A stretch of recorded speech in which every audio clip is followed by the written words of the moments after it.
Hello everyone, welcome to Frightening Tales. I know you watch this video to accompany you to sleep, so if you like this video, don't forget to like, comment and subscribe also.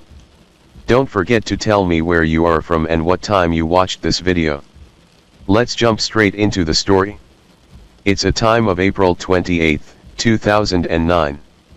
I am ready for the story of all the dead men who last saw his face. As I drank coffee and tried to frame questions in my mind, a crime reporter in Juarez was cut down beside his 8-year-old daughter as they sat in his car letting it warm up. This morning as I drove down here, a Toyota passed me with a bumper sticker that read, with a heart symbol, "I love love." This morning I tried to remember how I got to this rendezvous. I was in a distant city and a man told me of the killer and how he had hidden him. He said at first he feared him, but he was so useful. He would clean everything and cook all the time and get on his hands and knees and polish his shoes. I took him on as a favor, he explained. I said, I want him. I want to put him on paper. And so I came. The man I wait for insists, "You don't know me. No one can forgive me for what I did." He has pride in his hard work. The good killers make a very tight pattern through the driver's door. They do not spray rounds everywhere in the vehicle, no, they make a tight pattern right through the door and into the driver's chest. The reporter who died received just such a pattern, 10 rounds from a 9mm, and not a single bullet came near his 8-year-old daughter. I wait. I admire craftsmanship. The first call comes at 9 o'clock and says to expect the next call at 10:05. So I drive 50 miles and wait. The call at 10:05 says to wait until 11:30. The call at 11:30 does not come, and so I wait and wait. Next door is a game store frequented by men seeking power over a virtual world. Inside the coffee shop, it is all calculated calm and everything is clean. I am in the safe country. I will not name the city, but it is far from Juarez and it is down by the river. At noon, the next call comes. We meet in a parking lot, our cars conjoined like cops with driver next to driver. I hand over some photographs. He quickly glances at them and then tells me to go to a pizza parlor. There he says we must find a quiet place because he talks very loudly. I rent a motel room with him. None of this can be arranged ahead of time because that would allow me to set him up. He glances at the photographs, images never printed in newspapers. He stabs his finger at a guy standing over a half-exposed body in a grave and says, "This picture can get you killed." I show him the photograph of the woman. She is lovely in her white clothes and perfect makeup. Blood trickles from her mouth, and the early morning light caresses her face. The photograph has a history in my life. Once I placed it in a magazine and the editor there had to field a call from a terrified man, her brother, who asked, "Are you trying to get me killed, to get my family killed?" I remember the editor calling me up and asking me what I thought the guy meant. I answered, exactly what he said. Now the man looks at her and tells me she was the girlfriend of the head of the Sicarios in Juarez, and the guys in charge of the cartel thought she talked too much. Not that she'd ever given up a load or anything, it was simply the fact that she talked too much. So they told her boyfriend to kill her and he did. Or he would die. This is ancient ground. The term Sicario goes back to Roman Palestine, where a Jewish sect, the Sicarii, used concealed daggers, cc, in their murders of Romans and their supporters. He leans forward. Amado and Vicente, the two brothers who have successively headed the Juarez cartel, could kill you if they even thought you were talking, he says. These photographs can get you killed. Words can get you killed. And all this will happen and you will die and the sentence will never have a subject, simply an object falling dead to the ground. I feel myself falling down into some kind of well, some dark place that hums beneath the workaday city, and in this place there is a harder reality and absolute facts. I have been living, I think, in a kind of fantasy world of laws and theories and logical events. Now I am in a country where people are murdered on a whim and a beautiful woman is found in the dirt with blood trickling from her mouth, and then she is wrapped with explanations that have no actual connection to what happened. I have spent years getting to this moment. The killers, well, I have been around them before. Once I partied with 200 armed killers in a Mexican hotel for 5 days. But they were not interested in talking about their murders. We will never see him coming. He is of average height, he dresses like a workman with sturdy boots and a knit cap. If he stood next to you in a checkout line, you would be unable to describe him 5 minutes later. Nothing about him draws attention. Nothing. He has very thick fingers and large hands. His face is expressionless. His voice is loud but flat. He lives beneath notice. That is part of how he kills. He says, Juarez is a cemetery. I have dug the graves for 250 bodies. I nod because I know what he means. The dead, the 250 corpses, are details, people he disappeared and put in holes in death houses. The city is studded with these secret tombs. Just today the authorities discovered a skeleton. From the rotted clothing, the experts peg the bones to be those of a 25-year-old man. He is one of a legion of dead hidden in Juarez. That is why I am here. I have spent 20 years now waiting for this moment and trying to avoid being buried in some hole. At that party long ago with the 200 gunmen, a Mexican federal cop wanted to kill me. He was stopped by the host, and so I continued on with my tattered life. But I have come to this room so that I can bring out my dead, the thousands who have been cut down on my watch. I have published 2 books on the slaughter of the city, reporting there from 1995, when murder in Juarez ran at 200 to 300 a year, until 2008, when 1,607 people were killed. And that is only the official tally. No one really keeps track of those who are taken and never heard from again. I am a prisoner of all this killing. We sit with a translator at a round wooden table, drapes closed.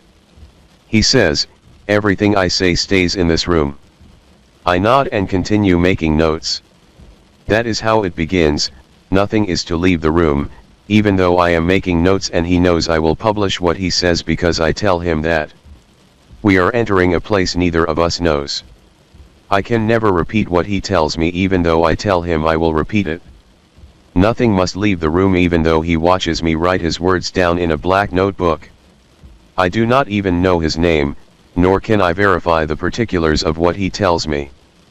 But this killer has come to me with a pedigree, established through the hands that delivered him to me, a man who once used him, a former cartel member and leading state policeman who now has produced him as a favor. He tells me to feel the tricep on his right arm. It hangs down like a tire. Now, he says, feel my left arm. There is nothing there. He stands, puts a chokehold on me. He can snap my neck like a twig. Then he sits down again. I ask him how much he would charge to kill me. He gives me a cool appraisal and says, at the most, $5,000, probably less. You are powerless and you have no connections to power. No one would come after me if I killed you. We are ready to begin. I ask him how he became a killer. He smiles and says, my arm grew. He takes a sheet of paper, draws 5 vertical lines, and writes in the spaces in black ink, childhood, police, narco, God. The 4 phases of his life. Then he scratches out what he has written until there is nothing but solid ink on the page. He cannot leave tracks. He cannot quite give up the habits of a lifetime. I reach for the paper but he snatches it back. And laughs. I think at both of us. When I believed in the Lord, he says, I ran from the dead. I had a normal childhood, he insists. He will not tolerate the easy explanation that he is the product of abuse. We were very poor, very needy, he continues. We came to the border from the south to survive. My people went into the maquilas. I went to a university. I didn't have a father who treated me badly. My father worked, a working man. He started at the Maquila at 6 p.m. and worked until 6 a.m., 6 days a week. The rest of the time he was sleeping. My mother had to be both father and mother. She cleaned houses in El Paso 3 days a week. There were 12 children to feed. He pauses here to see if I understand. He will not be a victim, not of poverty, not of parents. He became a killer because it was a way to live, not because of trauma. His eyes are clear and intelligent. And cold. Once, he says, my father took me and 3 of my brothers to the circus. We brought our own chilies and cookies so we did not have to spend money. That was the happiest day of my life. And the only time I went somewhere with my father. But now we turn to the time he worked for the devil. He is in high school when the state police recruit him and his friends. They get $50 to drive cars across the bridge to El Paso, where they park them and walk away. They never know what is in the cars, nor do they ever ask. After the delivery, they are taken to a motel where cocaine and women are always available. He drops out of the university because he has no money. And then the police dip into his set of friends who have been moving drugs for them to El Paso. And send them to the police academy. In his own case, because he is only 17, the mayor of Juarez has to intervene to get him into the academy. We were paid about 150 pesos a month as cadets, he says, but we got a bonus of $1,000 a month that came from El Paso. Every day, liquor and drugs came to the academy for parties. Each weekend, we bribed the guards and went to El Paso. I was sent to the FBI school in the United States and taught how to detect drugs, guns, and stolen vehicles. The training was very good. After graduation, no one in the various departments really wanted him because he was too young, but U.S. law enforcement insisted he be given a command position. And so he was. I commanded 8 people, he continues. 2 were honest and good. The other 6 were into drugs and kidnapping. 2 units of the state police in Juarez specialized in kidnapping, and his was one such unit. The official assignment of both units was to stop kidnapping. In reality, one unit would kidnap the person and then hand the victim over to the other unit to be killed, a procedure less time-consuming than guarding the victim until the ransom was paid. Sometimes they would feign discovering the body a few days after the abduction. That was the orderly Juarez he once knew. Then in July 1997, Amado Carrillo Fuentes, the head of the Juarez cartel, died. This was an earthquake. Order broke down. The payments to the state police from an account in the United States ended. And each unit had to fend for itself. I have no real idea how and when I became a sicario, he says. At first, I picked up people and handed them over to killers. And then my arm began to grow because I strangled people. I could earn $20,000 a killing. Before Carrillo's death, cocaine was not easy for him to get in Juarez because if you cut open a kilo, you died. So he and his crew would cross the bridge to El Paso and score. He is by now running a crew of kidnappers and killers. He is working for a cartel that stores tons of cocaine in Juarez warehouses, and he must enter the United States to get his drugs. That changed after Carrillo's death. Soon he was deep into cocaine, amphetamines, and liquor and would stay up for a week.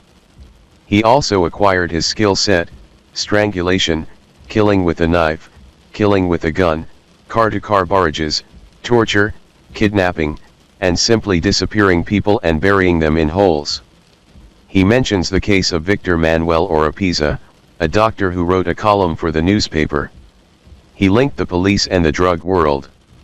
He was knifed to death in his office in 1991. The people who killed him taught me. Sicarios are not born, they are made. He became a new man in a new world. In the eyes of the US government, the Mexican drug industry is very organized, its cartels structured like corporations, perhaps with periodic meetings. But on the ground with the sicario, there is no structure. He kills all over Mexico, he works with various groups, but he never knows how things are linked, he never meets the people in charge, and he never asks any questions. And so he visits the various outposts of this underground empire, but does so without any map and with no directory of the management. He is in a cell and can betray only the handful of people in his cell. He will never even be certain which cartel organization pays him. He tells me of a leader, a deputy of Vicente Carrillo Fuentes, the current head of the Juarez cartel, a man full of hate, a man who even hates his own family. He would cut up a baby in front of the father in order to make the father talk. He says the man is a beast. He is drifting now, going back in time to a place he has left, the killing ground where he would slaughter and then drop 5 grand in a single evening. He remembers when outsiders would try to move into Juarez and commandeer the plaza, the crossing. For a while, the organization killed them and hung them upside down. Then, for a spell, they offered Colombian neckties, the throat cut, tongue dangling through the slit. There was a spate of necklacing, the burned body found with a charred stub where the head had been, the metal cords of the tire simply blackened hoops embracing the corpse. He has lived like a god and been the destroyer of worlds. The room is still, so very still, the television a blank eye, the walls sedated with beige, the exhaust fan purring. His arms at rest on the wood table, everything solid and calm. But his face is fear. Not fear of me but of something neither of us can define, a death machine with no apparent driver. There is no headquarters for him to avoid, no boss to keep an eye peeled for. He has been green-lighted, and now anyone who knows of the contract can kill him on sight and collect the money. The name of his killer is Legion. He can hide, but that only buys a little time, and he is allowed only one serious mistake and then he is dead. His hunters can be patient. He is like a winning lottery ticket, and one day they will collect. The death machine careens through the streets, guns at the ready, always rolling, no real route, randomly prowling and looking for fresh blood. The day comes and goes, and 10 die. Or more. No one can really keep count any longer, and besides, some of the bodies simply vanish and cannot be tallied.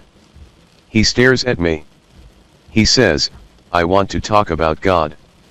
I say, "We'll get to that." He is the killer and he does not know who is in charge. Just as he usually did not know the reason for the murders he committed. He will die. Someone will kill him. No one will really notice. No place is safe, he knows that fact. A family in the States owed some money on a deal, so a 14-year-old son and his friend were snatched and taken back over. The man killed them with a broken bottle, then drank a glass of their blood.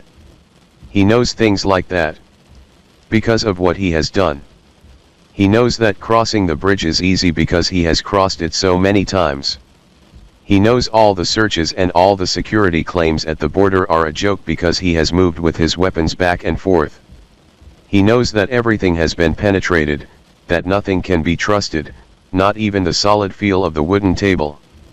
The rough edge of burning wood fires at those shacks of the poor, the acrid smell of burned powder flowing from a spent brass cartridge, an old copper kettle with oil boiling and fresh pork swirling into the crispness of carnitas, the caravan of cars passing in the night, windows tinted, and then the entire procession turns and comes by again and you look but do not stare because if they pause, however briefly, they will take you with them to the death that waits, the holes being dug each morning in the brown dirt of the Campo Santo, the graves a guess and a promise gaping up like hungry mouths for the kills of the morning and afternoon and evening, and 4 people sit outside their house at night and the cars come by, the bullets bark, 2 die soon after the barrage, and the other 2 are scooped up by family who drive them from hospital to hospital through the dark houses because no healers will take them in.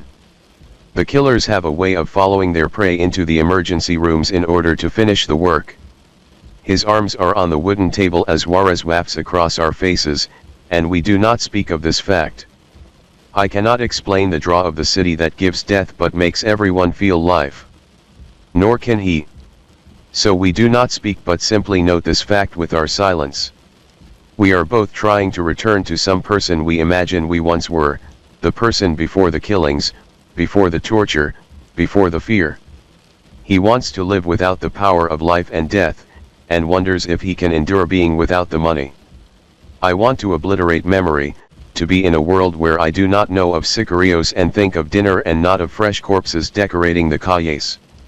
We have followed different paths and wound up in the same plaza, and now we sit and talk and wonder how we will ever get home.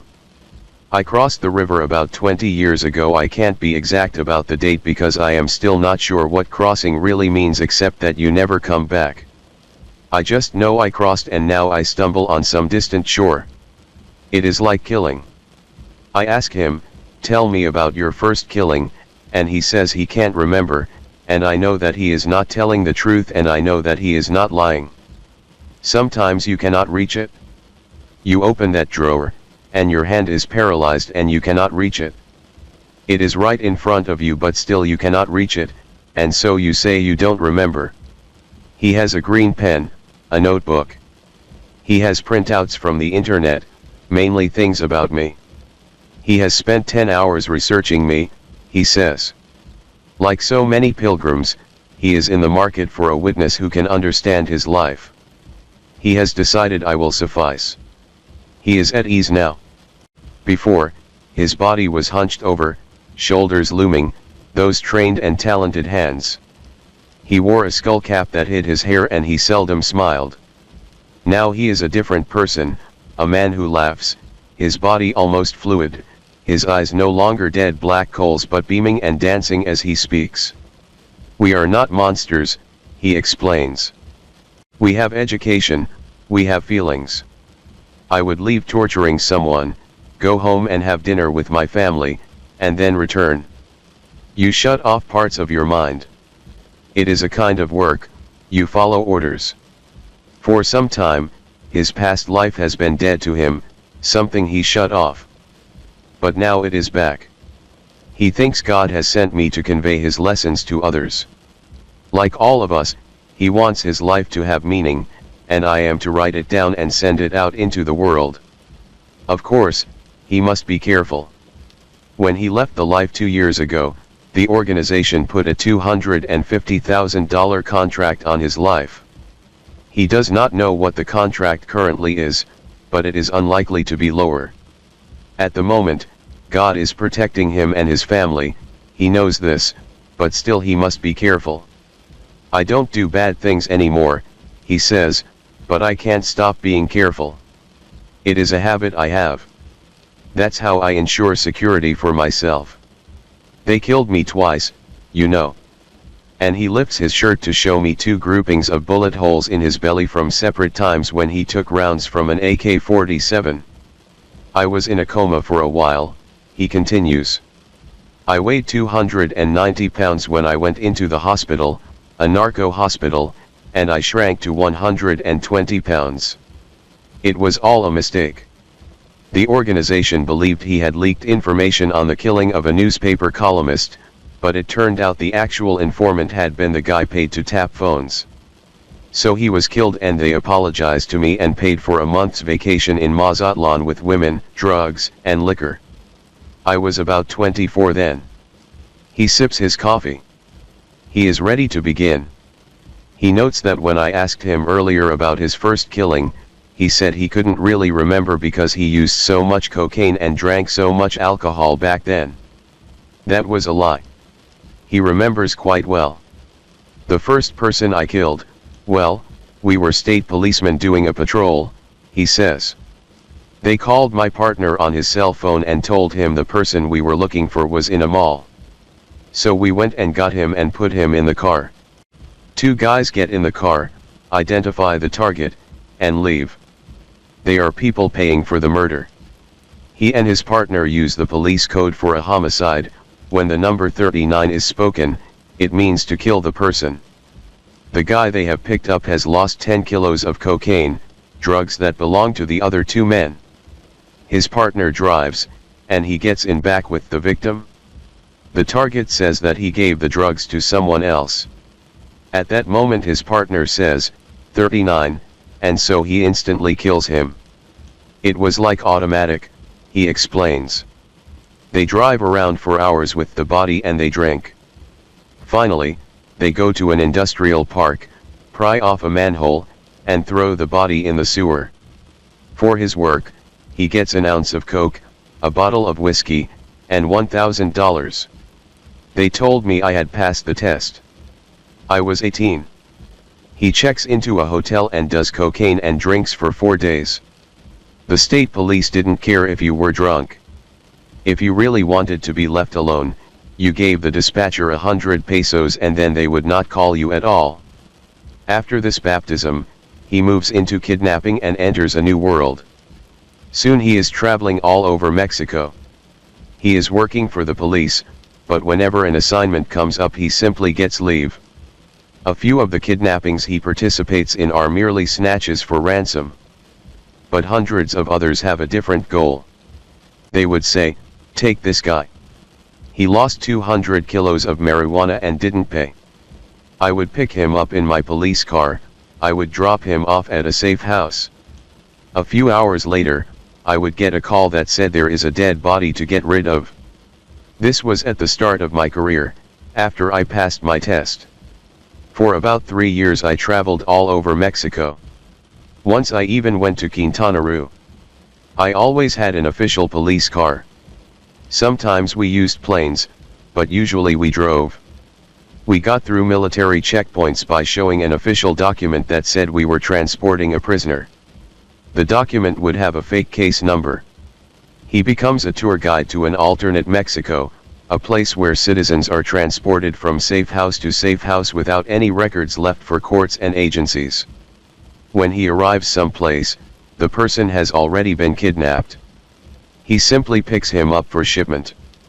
Controlling them was easy because they were terrified. When they saw that it was an official car and when I said, "Don't worry, everything will be fine. You'll be back with your family. If you don't cooperate, we'll drug you and put you in the trunk and I can't guarantee then that you'll see the end of the journey." The drive is fueled by coke. He and his partner always dress well for such work. They get 5 or 6 new suits from the organization every few months. They are seldom home but seem to live in various safe houses and are supplied with food and drugs. But no women. This is all business. They hardly ever do police work, they are working full-time for narcos. This is his real home for almost 20 years, a second Mexico that does not exist officially and that coexists seamlessly with the government. In his many transports of human beings to bondage, torture, and death, he is never interfered with by the authorities. He is part of the government, the state policeman with 8 men under his command. But his key employer is the organization, which he assumes is the Juarez cartel, but he never asks since questions can be fatal. They give him a salary, a house, a car, and standing. He estimates that 85% of the police worked for the organization. But, even on a clear day, he could barely glimpse the cartel that employed him. He is in a cell, and above him is a boss, and above that boss is a region of power he never visits or knows. He also estimates that out of every 100 human beings he transports maybe 2 make it back to their former lives. The rest die. Slowly, very slowly. In each safe house, there would be anywhere from 5 to 15 kidnap victims. They wore blindfolds all the time, and if their blindfolds slipped they were killed. At times, they would be put in a chair facing a television, their eyes would be briefly uncovered, and they would watch videos of their children going to school, their wives shopping, the family at church. They would see the world they had left behind, and they would know this world would vanish, be destroyed, if they did not come through with the money. The neighbors never complained about the safe houses. They would see all the police cars parked in front and remain silent. They might owe $1 million, but when the work was finished they would pay everything, their entire fortunes, and maybe, just maybe, the wife would be left with a house and a car. People would be held for up to 2 years. They were beaten after they were fed, and so they learned to associate food with pain. Once in a great while, the order would come down to release a prisoner. They would be taken to a park blindfolded, told to count to 50 before they opened their eyes. Even at this moment of freedom, they would weep because they no longer believed it possible for them to be released and still expected to be murdered. Sometimes, he says, prisoners who had been held for months would be allowed to remove the blindfolds so they could clean the safe house. After a while, they began to think they were part of the organization, and they identified with the guards who beat them. They would even make up songs about their experiences as prisoners, and they would tell us of all the fine things they would make sure we got when they were released.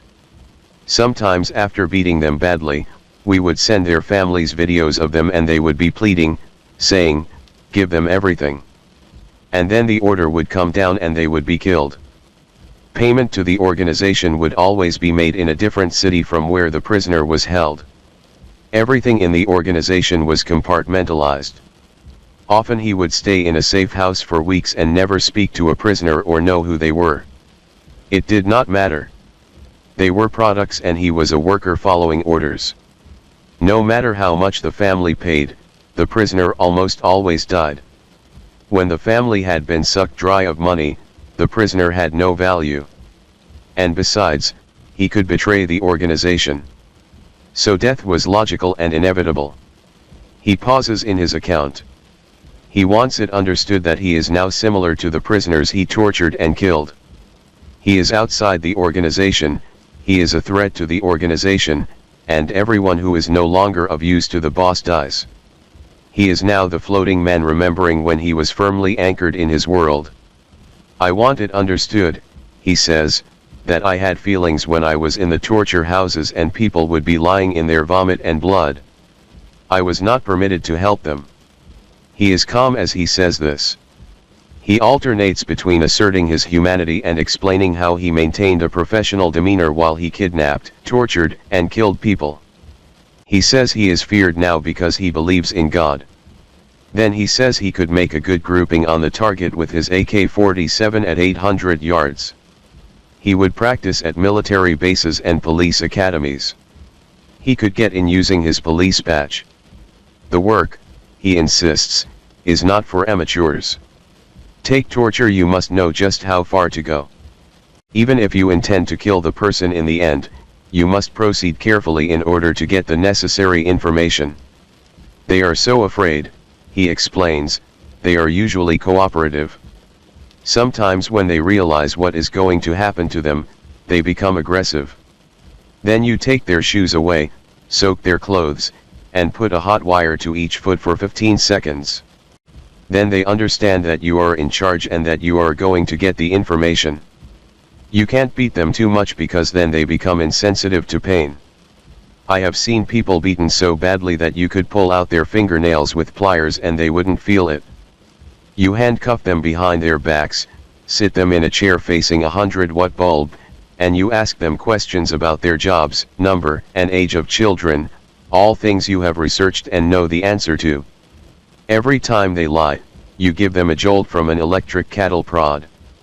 Once they realize they can't lie, you start asking them the real questions: how many loads have they moved to the US, who do they work for, and if they are not paying your boss, well, why? They will try by this point to answer everything. Then we beat them and let them rest. We show them those videos of their family. At this point, they will give up anything we ask for and even more.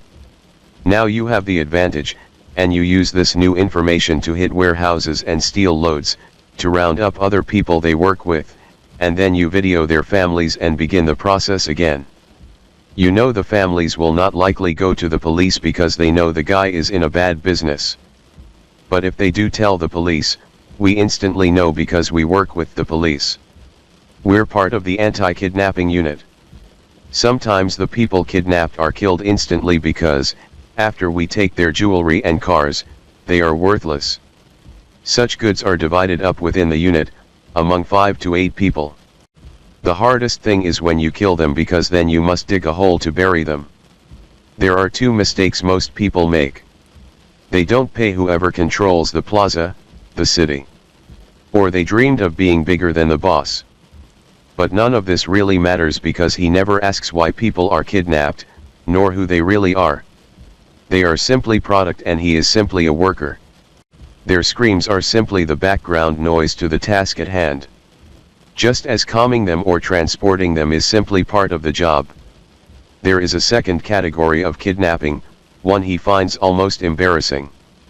Someone's wife is having an affair with her personal trainer, so you pick up the trainer and kill him. Or a guy has a hot woman and some other guy wants her, so you kill the boyfriend to get the woman for him. Advertisement. I received my orders, he says, and I had to kill them. The bosses didn't know what the limits were. If they want a woman, they get her. If they want a car, they get it. They have no limits. He resents people who like to kill. They are not professional. Real sicarios kill for money. But there are people who kill for fun. People will say, I haven't killed anyone for a week. So they'll go out and kill someone. This kind of person does not belong in organized crime. They're crazy. If you discover such a person in your unit, you kill him. The people you really want to recruit are police or ex-police trained killers. All this is a sore point for him. The slaughter now going on in Juarez offends him because too many of the killings are done by amateurs, by kids imitating sicarios. He is appalled by the number of bullets used in a single execution. It shows a lack of training and skill. In a real hit, the burst goes right where the lock is on the door because such rounds will penetrate the driver's torso with a killing shot. Twice he was stymied by armored vehicles, but the solution is a burst of full-jacketed rounds in a tight pattern. This will gouge through the armor. A hit should take no more than a minute. Even his hardest jobs against armored cars took under 3 minutes. A real sicario, he notes, does not kill women or children. Unless the women are informants for the DEA or the FBI. Here, he must show me. A proper execution requires planning. First, the eyes study the target for days, usually at least a week. His schedule at home is noted, when he gets up, when he leaves for work, when he comes home, everything about his routines in his domestic life is recorded by the eyes. Then the mind takes over. He studies the man's habits in the city itself, his day at work, where he lunches, where he drinks, how often he visits his mistress and where she lives and what her habits are. Between the eyes and the mind a portrait is possible. Now there is a meeting of the crew, which is 6 to 8 people. There will be 2 police cars with officers and 2 other cars with sicarios. A street will be selected for the hit, one that can easily be blocked off. Timing will be carefully worked out, and the hit will take place within a half-dozen blocks of a safe house, an easy matter since there are so many in the city. He picks up a pen and starts drawing. The lead car will be police. Then will come a car full of sicarios. Then the car driven by the target. This is followed by another car of sicarios. And then, bringing up the rear, another police car. During the execution, the eyes will watch and the mind will man the radios. When the target enters the block selected for the murder, the lead police car will pivot and block the street, the first sicario will slow, the second car of sicarios behind the target will pull up beside him and shoot him, the final police car will block the end of the street. All this should take less than 30 seconds. One man will get out and give a coup de grace to the bullet-riddled victim. Then all will disperse. The car with the killers will go to the safe house and leave their vehicle in a garage. It will be taken to a garage owned by the organization, repainted, and then sold on one of the organization's lots. The killers themselves will pick up a clean car at the safe house, and often they return to the scene of the murder to see that everything has gone well. He sketches this with exactness, each rectangle neatly drawn to delineate a car, and the target's car is filled in and blooms on the page with green ink. Arrows indicate how each vehicle will move. It is like an equation on a chalkboard. He leans back from his toil and on his face is almost the look of a job well done. This is how a real sicario performs his work. In the ideal hit, no target is left alive. Should any in the group be injured, they go to one of the organization's hospitals. If you can buy a governor, you can buy a hospital. I never knew the names of the people I was involved with, he continues. There was a person who directed our group and he knew everything. But if your job is to execute people, that is all you do. You don't know the reasons or names.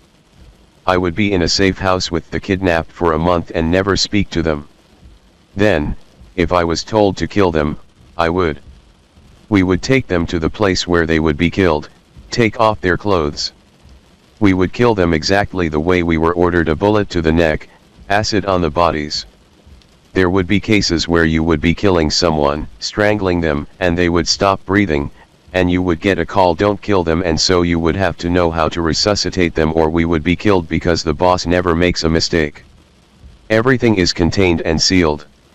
For a while they used crazy kids to steal cars for the work, but the kids, about 40 of them, got too arrogant, talking and selling drugs in the nightclubs. This violated an agreement with the governor of Chihuahua to keep the city quiet. So one night around 10 years ago, 50 police, and 150 guys from the organization who were to ensure the job was done, rounded up all the kids on Avenida Juarez. They were not tortured. They were killed with a single headshot and buried in one hole. No, he smiles at me.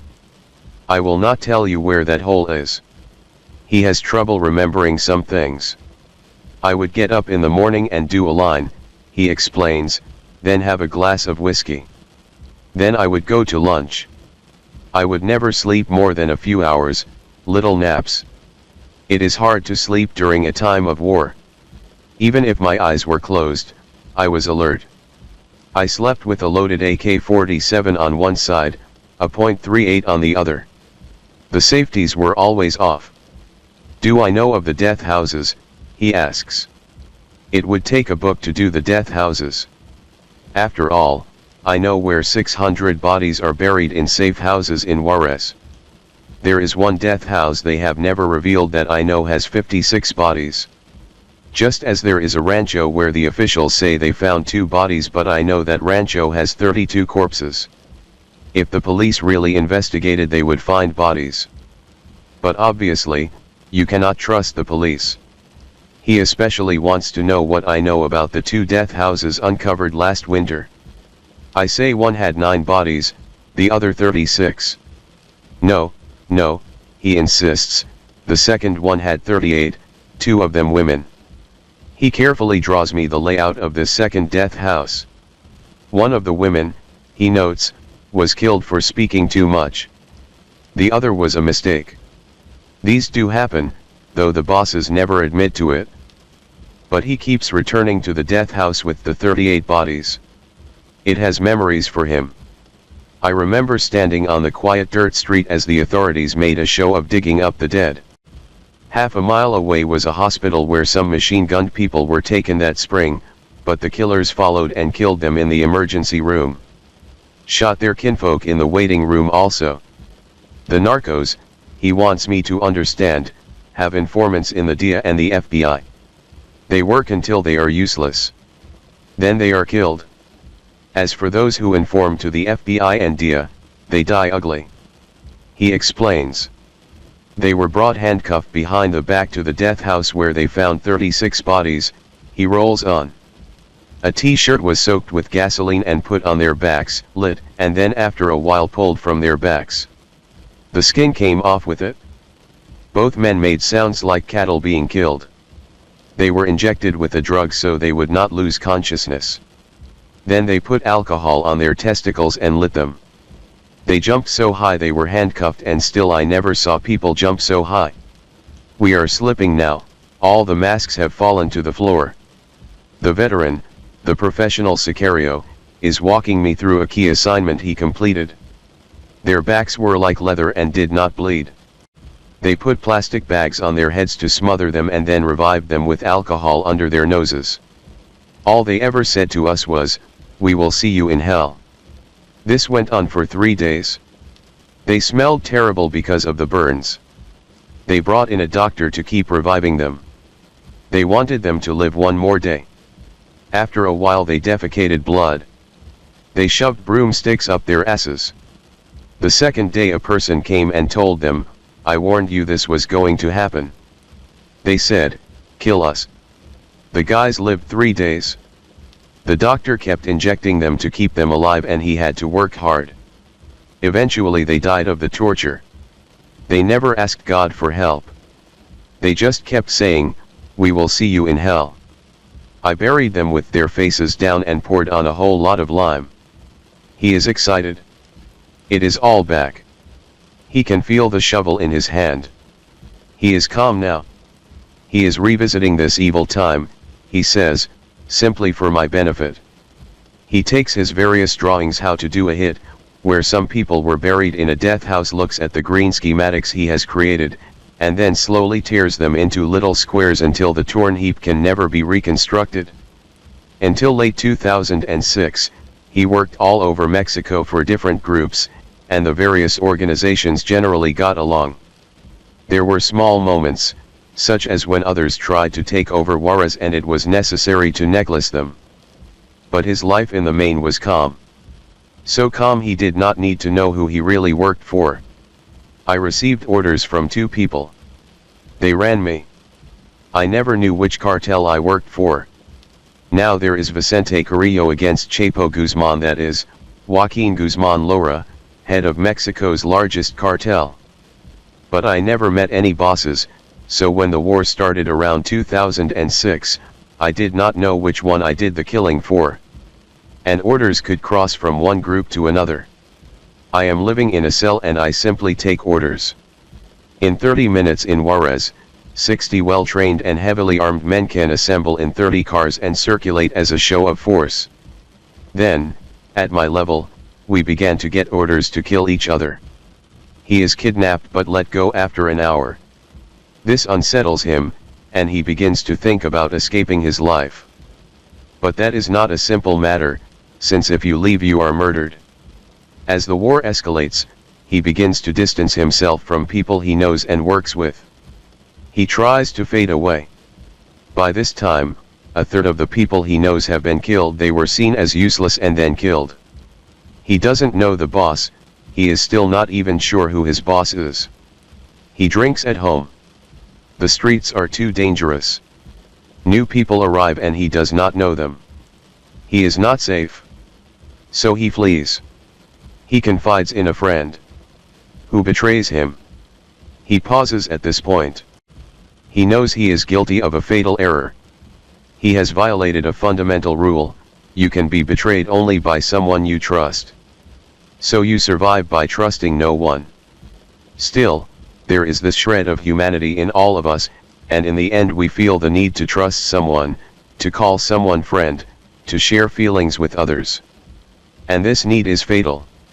It is the very need he has exploited for years, the need he used when he put people in the police car and told them they would be alright if they cooperated, would be back with their families in no time if they were calm.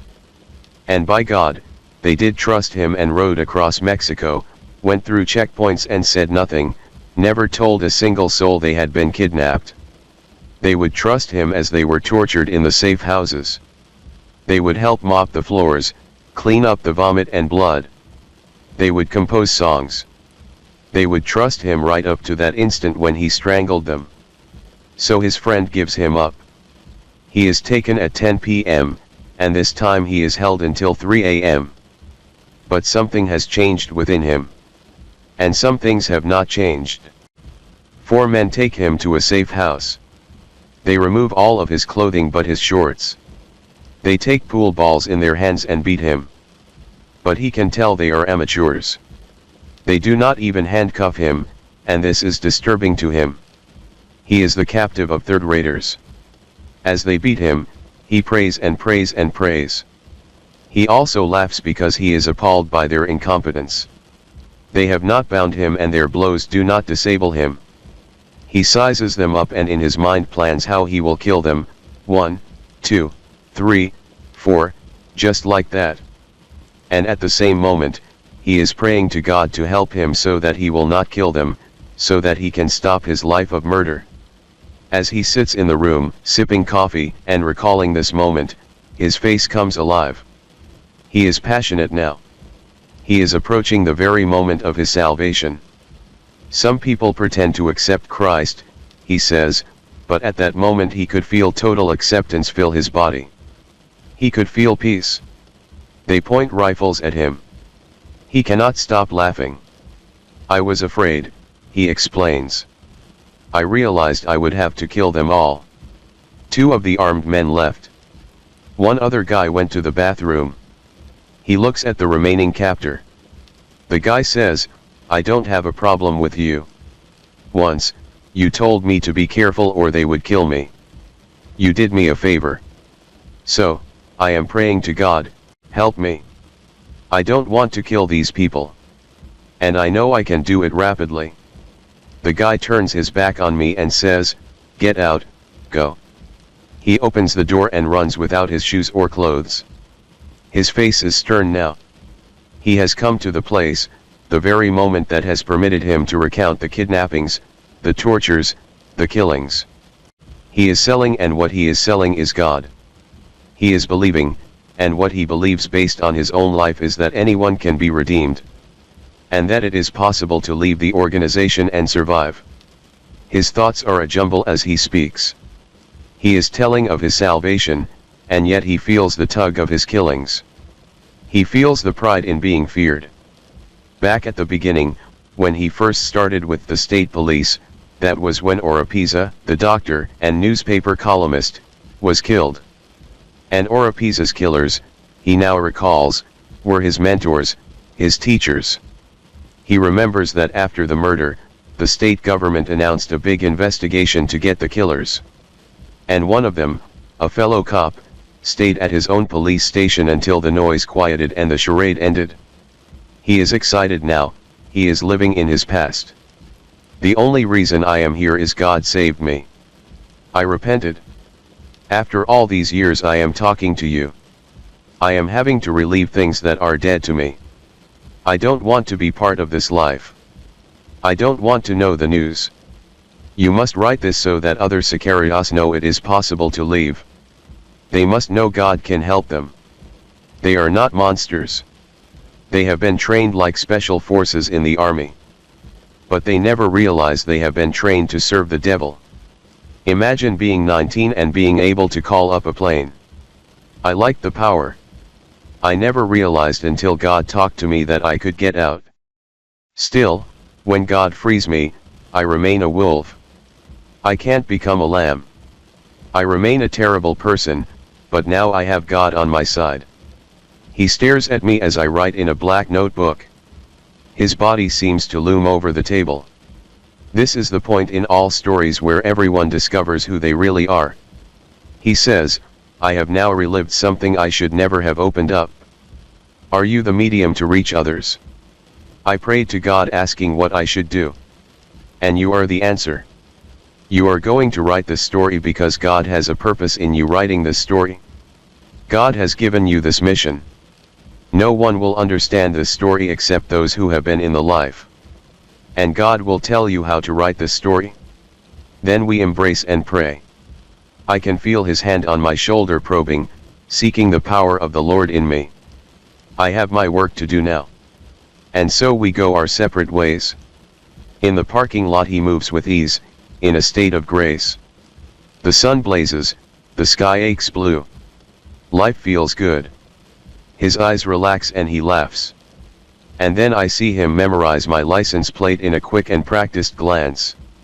He has told me he is bathed in the blood of the lamb, but his eyes remain those of the wolf. Story number 2. Title: The Untold Story of the 2018 Olympics Cyber Attack, the most deceptive hack in history. Just before 8 p.m. on February 9, 2018, high in the northeastern mountains of South Korea, Sang Jin-oh was sitting on a plastic chair a few dozen rows up from the floor of Pyeongchang's vast, pentagonal Olympic Stadium. He wore a gray and red official Olympics jacket that kept him warm despite the near-freezing weather, and his seat, behind the press section, had a clear view of the raised, circular stage a few hundred feet in front of him. The 2018 Winter Olympics opening ceremony was about to start. As the lights darkened around the roofless structure, anticipation buzzed through the 35,000-person crowd, the glow of their phone screens floating like fireflies around the stadium. Few felt that anticipation more intensely than O. For more than 3 years, the 47-year-old civil servant had been director of technology for the Pyeongchang Olympics Organizing Committee. He'd overseen the setup of an IT infrastructure for the games comprising more than 10,000 PCs, more than 20,000 mobile devices, 6,300 Wi-Fi routers, and 300 servers in 2 Seoul data centers. That immense collection of machines seemed to be functioning perfectly almost. Half an hour earlier, he'd gotten word about a nagging technical issue.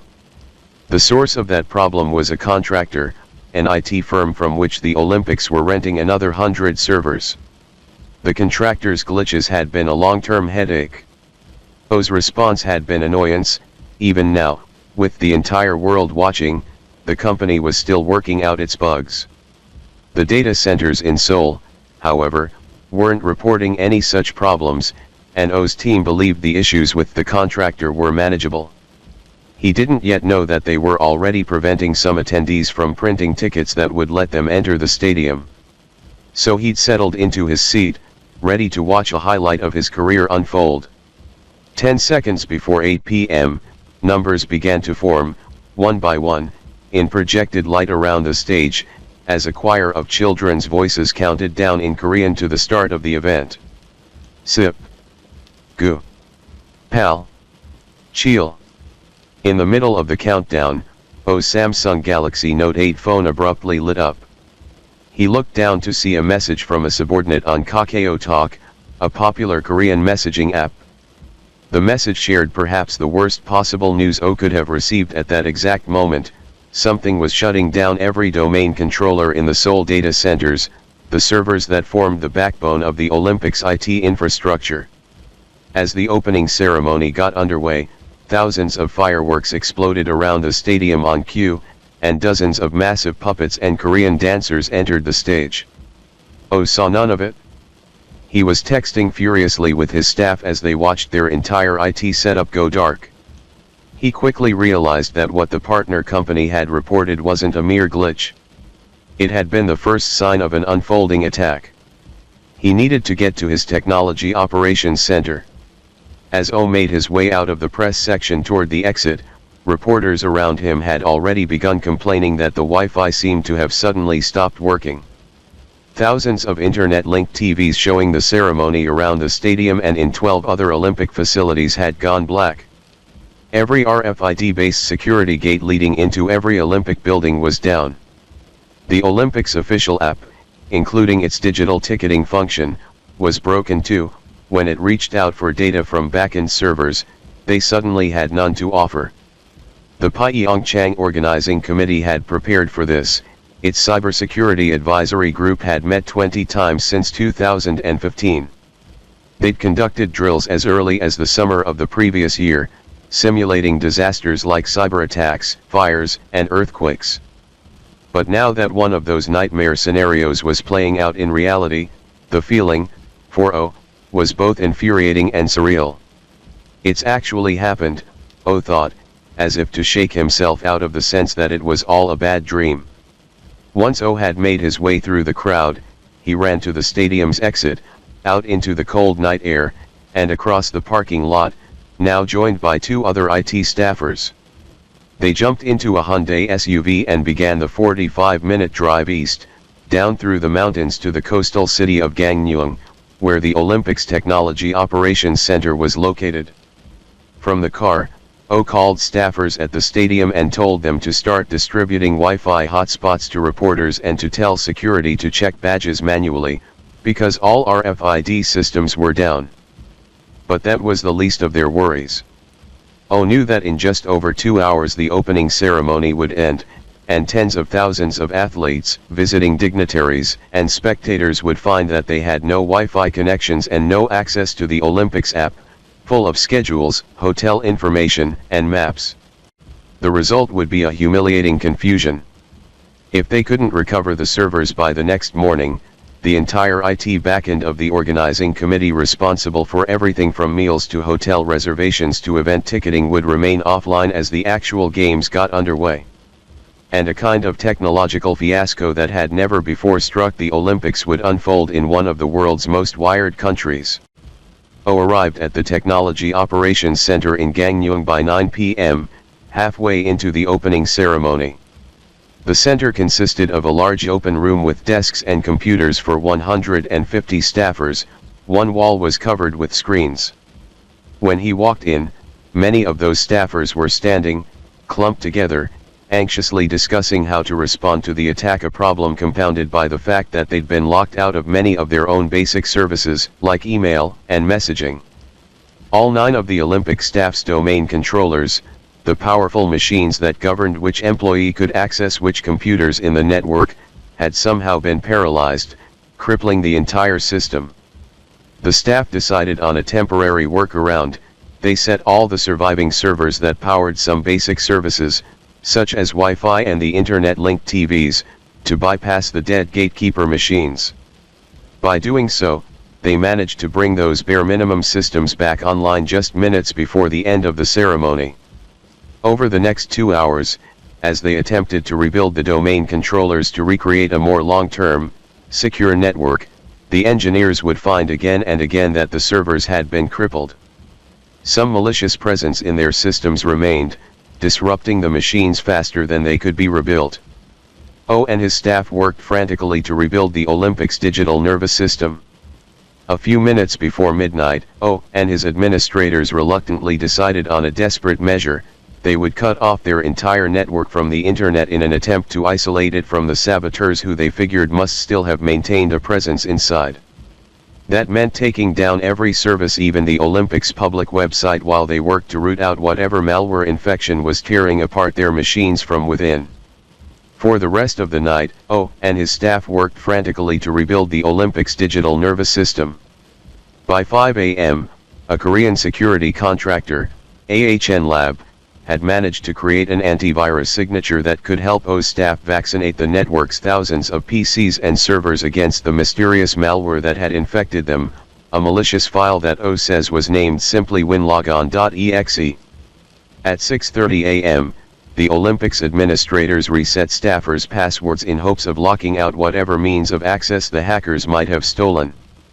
Just before 8 that morning, almost exactly 12 hours after the cyber attack on the Olympics had begun, O and his sleepless staffers finished reconstructing their servers from backups and began restarting every service. Amazingly, it worked. The day's skating and ski jumping events went off with little more than a few Wi-Fi hiccups.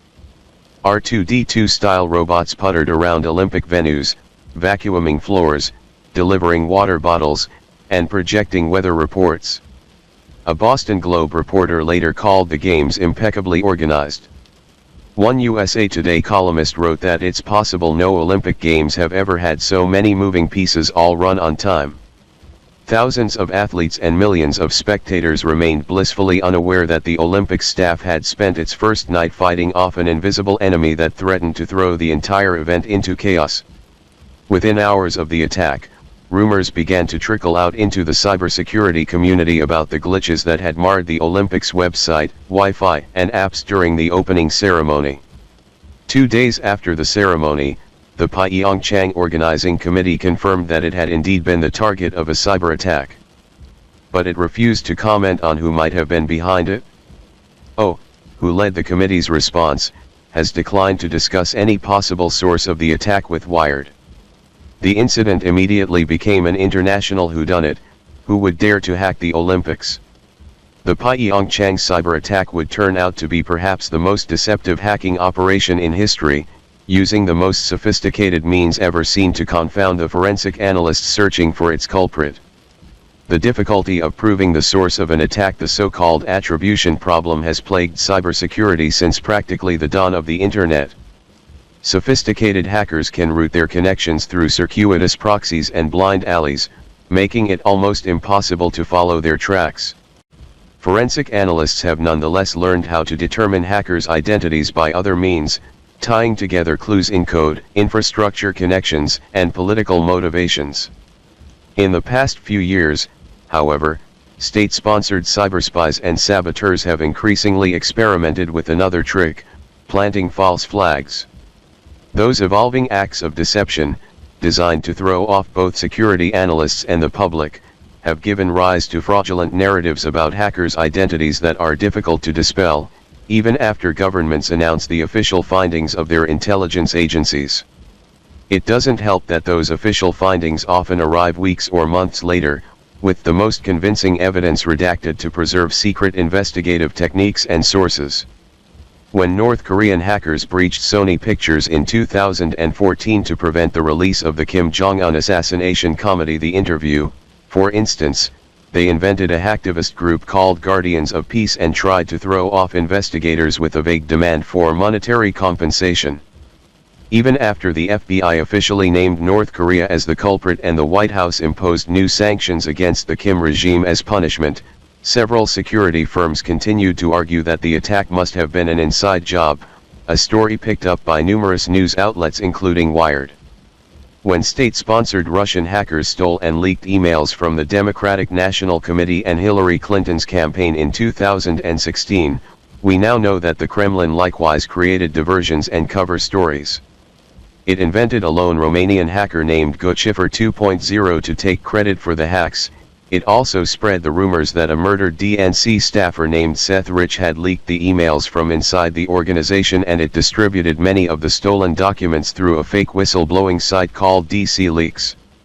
Those deceptions became conspiracy theories, fanned by right-wing commentators and then presidential candidate Donald Trump. The deceptions generated a self-perpetuating ouroboros of mistrust. Skeptics dismissed even glaring clues of the Kremlin's guilt, like Russian language formatting errors in the leaked documents, seeing those giveaways as planted evidence. Even a joint statement from U.S. intelligence agencies 4 months later naming Russia as the perpetrator couldn't shake the conviction of disbelievers. They persist even today. In an Economist/YouGov poll earlier this year, only about half of Americans said they believed Russia interfered in the election. With the malware that hit the Pyeongchang Olympics, the state-of-the-art in digital deception took several evolutionary leaps forward. Investigators would find in its code not merely a single false flag but layers of false clues pointing at multiple potential culprits.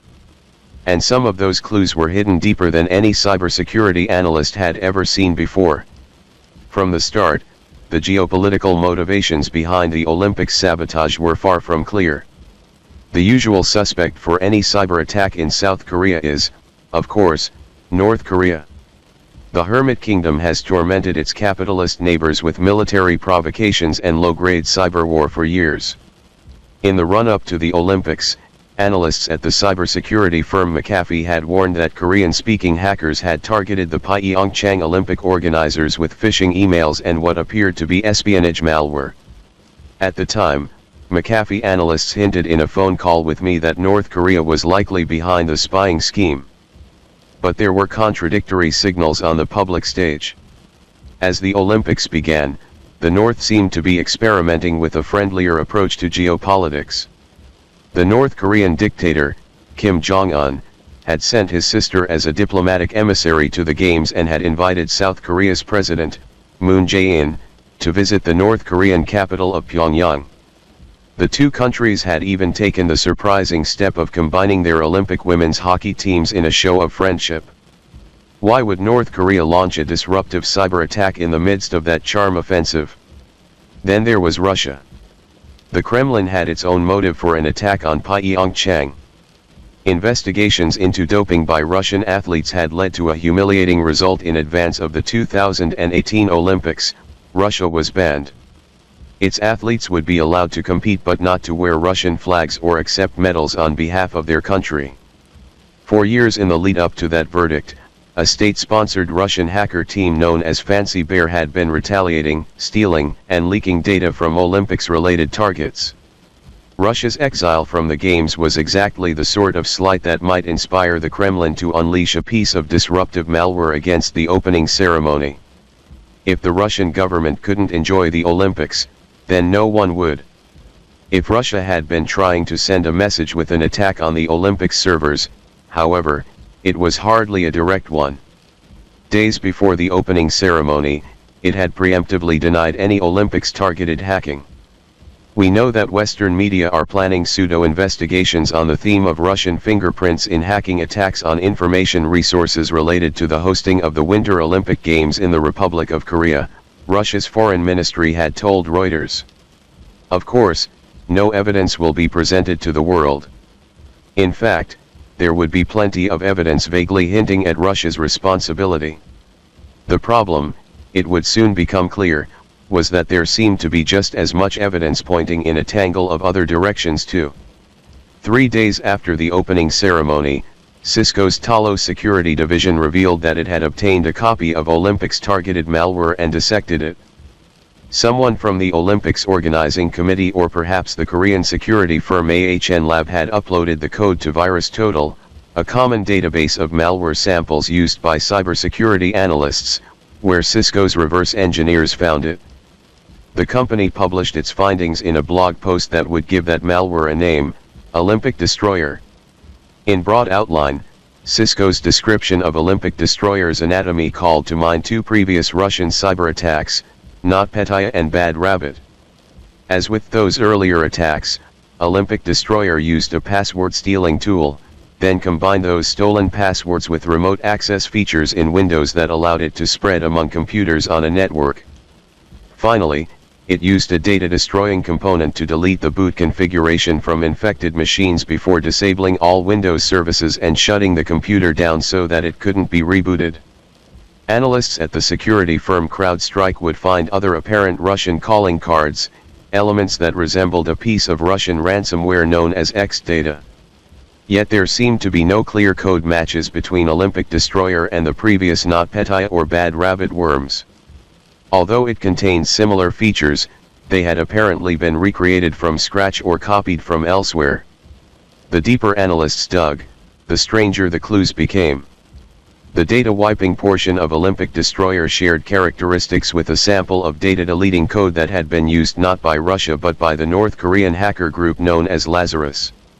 When Cisco researchers put the logical structures of the data wiping components side by side, they seemed to roughly match. And both destroyed files with the same distinctive trick of deleting just their first 4096 bytes. Was North Korea behind the attack after all? There were still more signposts that led in completely different directions. The security firm Intezer noted that a chunk of the password-stealing code in Olympic Destroyer matched exactly with tools used by a hacker group known as AP3, a group that multiple cybersecurity firms have linked to the Chinese government. The company also traced a component that Olympic Destroyer used to generate encryption keys back to a third group, AP10, also reportedly linked to China. Intezer pointed out that the encryption component had never been used before by any other hacking teams, as far as the company's analysts could tell. Russia, North Korea, China. The more that forensic analysts reverse engineered Olympic Destroyer's code, the further they seemed to get from arriving at a resolution.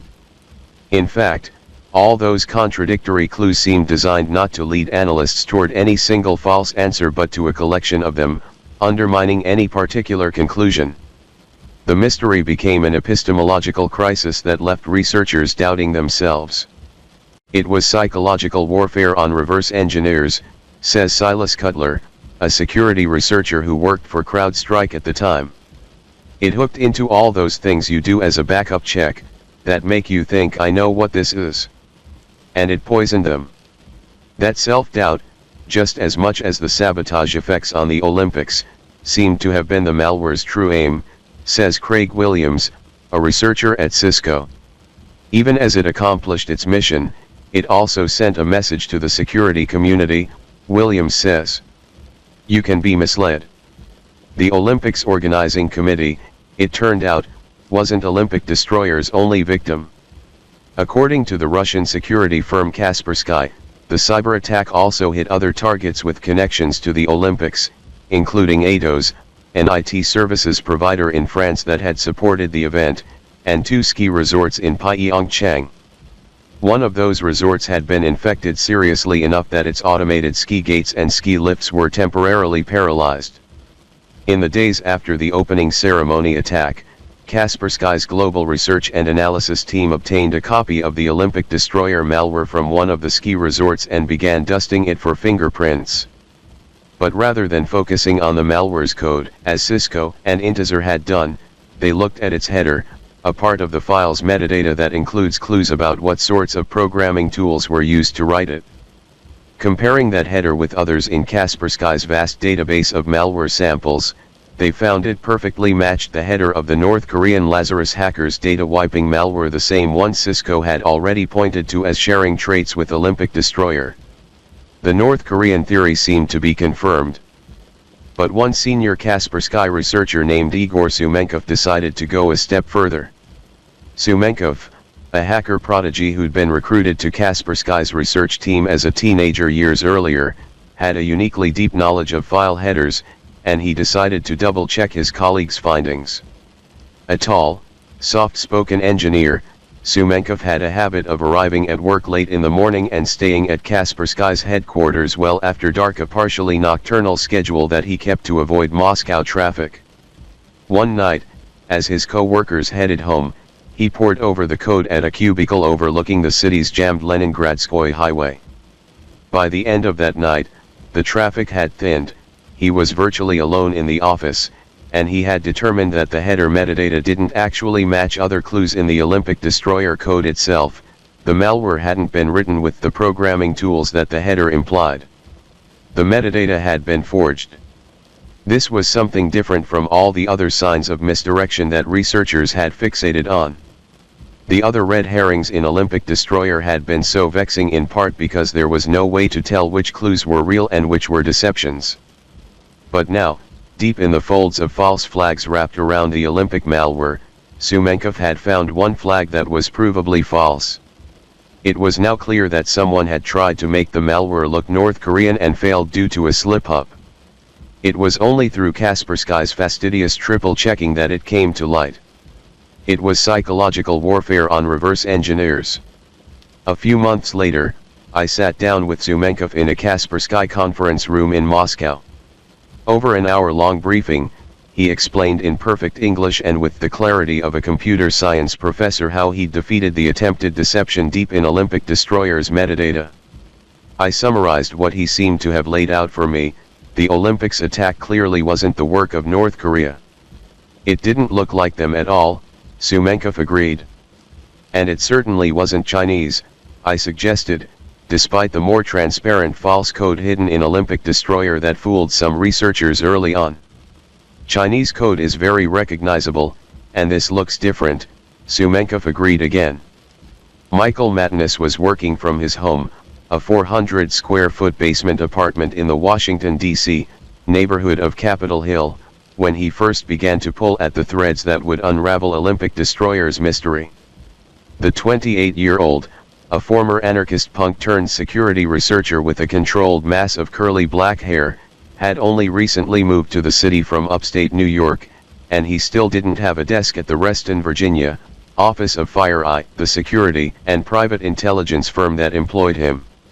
So on the day in February when he started to examine the malware that had struck Pyeongchang, Mattinus was sitting at his makeshift workspace, a folding metal chair with his laptop propped up on a plastic table.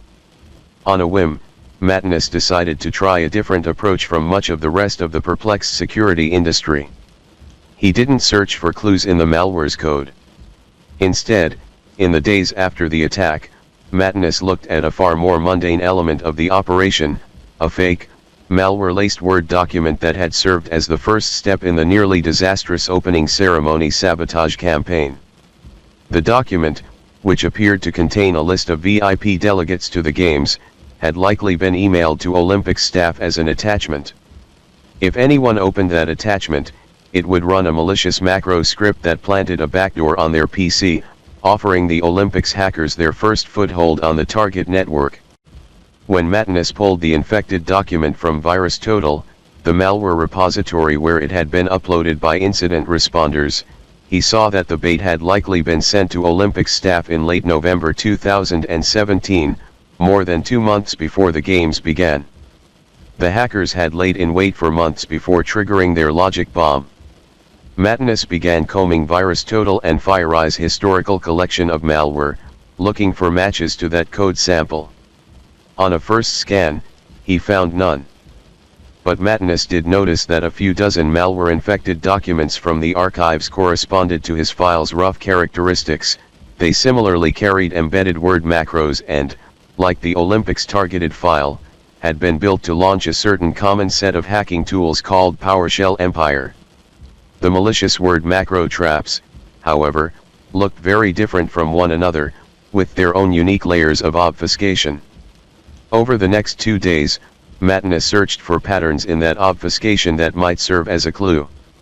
When he wasn't at his laptop, he'd turn the puzzle over in his mind, in the shower or lying on the floor of his apartment, staring up at the ceiling.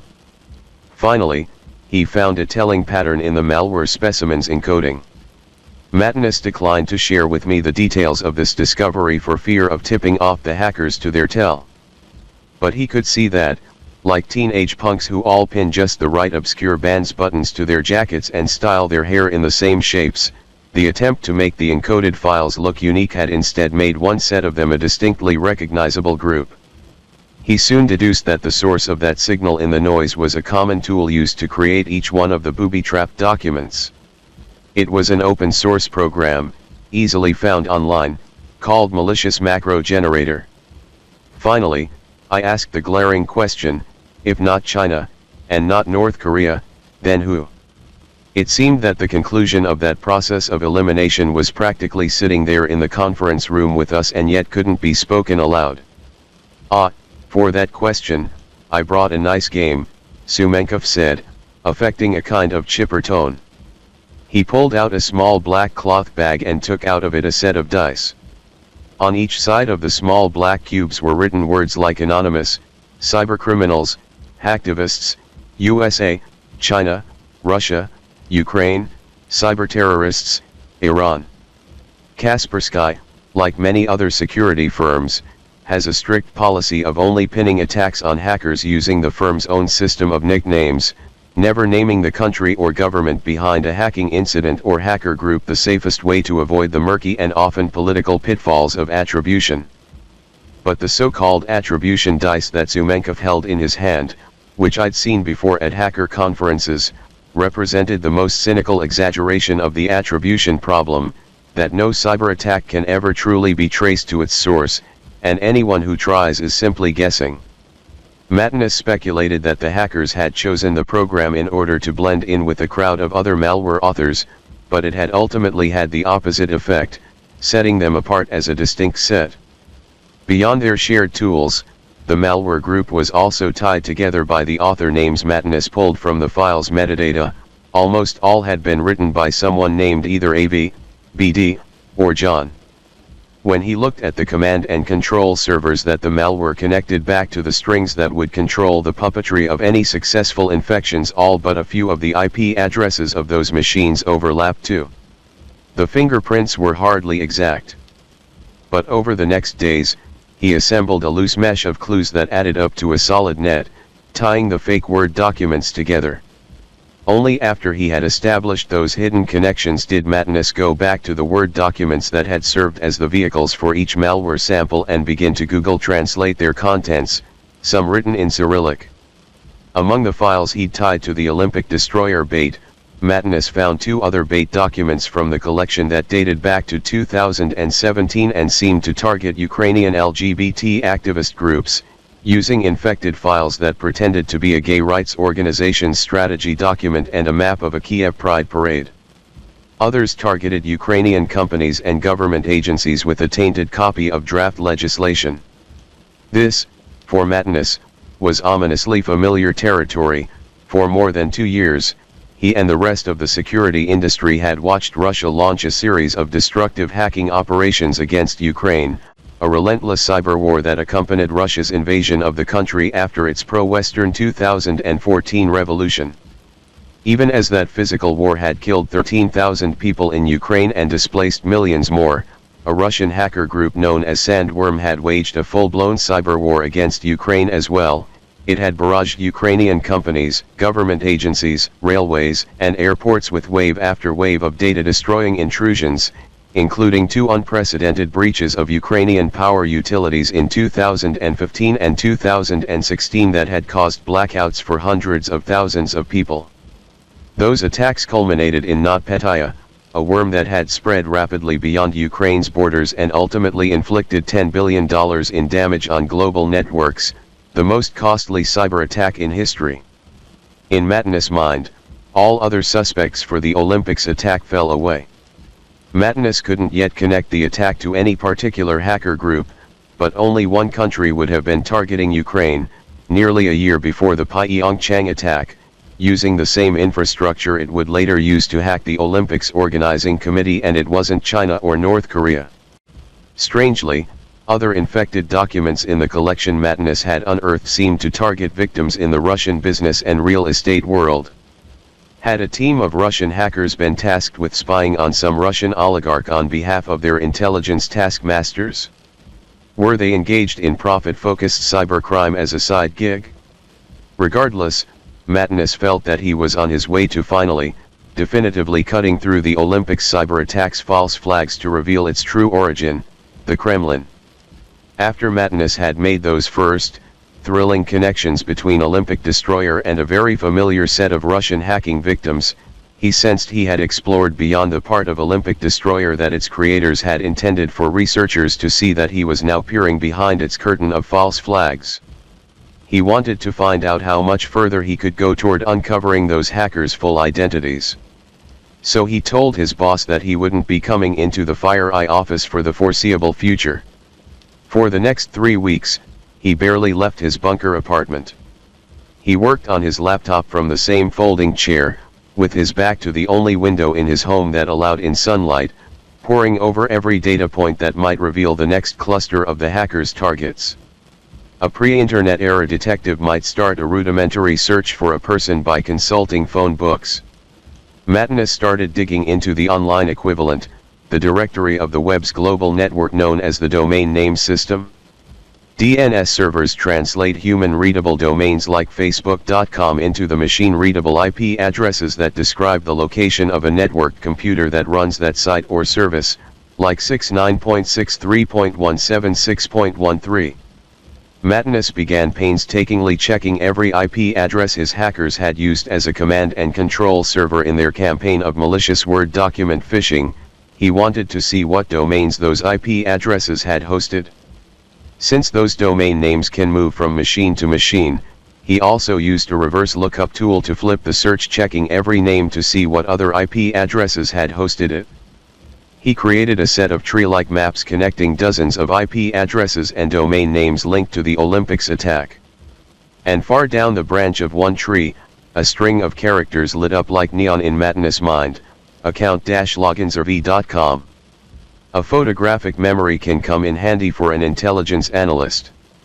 As soon as Matinus saw the account-loginserv.com domain, he instantly knew he had seen it nearly a year earlier in an FBI flash, a short alert sent out to U.S. cybersecurity practitioners and potential victims. This one had offered a new detail about the hackers who, in 2016, had reportedly breached the Arizona and Illinois state boards of elections. These had been some of the most aggressive elements of Russia's meddling in U.S. elections. Election officials had warned in 2016 that, beyond stealing and leaking emails from Democratic Party targets, Russian hackers had broken into the two states' voter rolls, accessing computers that held thousands of Americans' personal data with unknown intentions. According to the FBI flash alert Matinus had seen, the same intruders had also spoofed emails from a voting technology company, later reported to be the Tallahassee, Florida-based firm VR Systems, in an attempt to trick more election-related victims into giving up their passwords. Matinus had found a fingerprint that linked the Olympics attackers back to a hacking operation that directly targeted the 2016 U.S. election. Matinus drew up a jumbled map of the connections on a piece of paper that he slapped onto his refrigerator with an Elvis magnet, and marveled at what he'd found. Based on the FBI alert, and Matinus told me he confirmed the connection with another human source, he declined to reveal the fake VR Systems emails were part of a phishing campaign that seemed to have also used a spoofed login page at the account-loginserv.com domain he'd found in his Olympic Destroyer map. At the end of his long chain of internet address connections, Mattis had found a fingerprint that linked the Olympics attackers back to a hacking operation that directly targeted the 2016 US election. Not only had he solved the whodunit of Olympic destroyer's origin, he'd gone further, showing that the culprit had been implicated in the most notorious hacking campaign ever to hit the American political system. Mattis had, since he was a teenager, been a motorcycle fan. When he was just barely old enough to ride one legally, he had scraped together enough money to buy a 1975 Honda CB750. Then one day a friend let him try riding his 2001 Harley-Davidson with an 1100 EVO engine. In 3 seconds, he was flying along a country road in upstate New York at 65 miles an hour, simultaneously fearing for his life and laughing uncontrollably. When Mattis had finally outsmarted the most deceptive malware in history, he says he felt that same feeling, a rush that he could only compare to taking off on that Harley-Davidson in first gear. He sat alone in his DC apartment, staring at his screen and laughing. By the time Mattis had drawn those connections, the US government had already drawn its own. The NSA and CIA, after all, have access to human spies and hacking abilities that no private sector cybersecurity firm can rival. In late February, while Mattis was still holed up in his basement apartment, 2 unnamed intelligence officials told the Washington Post that the Olympics cyber attack had been carried out by Russia and that it had sought to frame North Korea. The anonymous officials went further, blaming the attack specifically on Russia's military intelligence agency, the GRU, the same agency that had masterminded the interference in the 2016 US election and the blackout attacks in Ukraine, and had unleashed NotPetya's devastation. But as with most public pronouncements from inside the black box of the US intelligence apparatus, there was no way to check the government's work. Neither Mattis nor anyone else in media or cybersecurity research was privy to the trail the agencies had followed. A set of US government findings that were far more useful and interesting to Mattis came months after his basement detective work. On July 13, 2018, Special Counsel Robert Mueller unsealed an indictment against 12 GRU hackers for engaging in election interference, laying out the evidence that they'd hacked the DNC and the Clinton campaign. The indictment even included details like the servers they'd used and the terms they'd typed into a search engine. Deep in the 29-page indictment, Mattis read a description of the alleged activities of one GRU hacker named Anatoly Sergeyevich Kovalev. Along with 2 other agents, Kovalev was named as a member of GRU Unit 74455, based in the northern Moscow suburb of Khimki in a 20-story building known as the Tower. The indictment stated that Unit 74455 had provided backend servers for the GRU's intrusions into the DNC and the Clinton campaign. But more surprisingly, the indictment added that the group had assisted in the operation to leak the emails stolen in those operations. Unit 74455, the charges stated, had helped to set up DCLeaks.com and even GoChiffer 2.0, the fake Romanian hacker persona that had claimed credit for the intrusions and given the Democrats stolen emails to WikiLeaks. Kovalev, listed as 26 years old, was also accused of breaching one state's Board of Elections and stealing the personal information of some 500,000 voters. Later, he allegedly breached a voting systems company and then impersonated its emails in an attempt to hack voting officials in Florida with spoofed messages laced with malware. An FBI wanted poster for Kovalev showed a picture of a blue-eyed man with a slight smile and close-cropped, blonde hair. Though the indictment didn't say it explicitly, Kovalev's charges described exactly the activities outlined in the FBI flash alert that Mattis had linked to the Olympic destroyer attack. Despite all of the malware's unprecedented deceptions and misdirect ions, Mattis could now tie Olympic destroyer to a specific GRU unit, working at 22 Kirova Street in Khimki, Moscow, a tower of steel and mirrored glass on the western bank of the Moscow Canal. A few months after Mattis shared those connections with me, in late November of 2018, I stood on a snow-covered path that wound along that frozen waterway on the outskirts of Moscow, staring up at the tower. I had, by then, been following the hackers known as Sandworm for 2 full years, and I was in the final stages of writing a book that investigated the remarkable arc of their attacks. I had traveled to Ukraine to interview the utility engineers who'd twice watched their power grid circuit breakers be flipped open by unseen hands. I'd flown to Copenhagen to speak with sources at the shipping firm Maersk who whispered to me about the chaos that had unfolded when NotPetya paralyzed 17 of their terminals at ports around the globe, instantly shutting down the world's largest shipping conglomerate. And I'd sat with analysts from the Slovakian cybersecurity firm ESET in their office in Bratislava as they broke down their evidence that tied all of those attacks to a single group of hackers. Beyond the connections in Mattinus' branching chart and in the Mueller report that pinned the Olympics attack on the GRU, Mattinus had shared with me other details that loosely tied those hackers directly to Sandworm's earlier attacks. In some cases, they had placed command and control servers in data centers run by 2 of the same companies, Fort Unix Networks and Global Layer, that had hosted servers used to trigger Ukraine's 2015 blackout and later the 2017 NotPetya worm.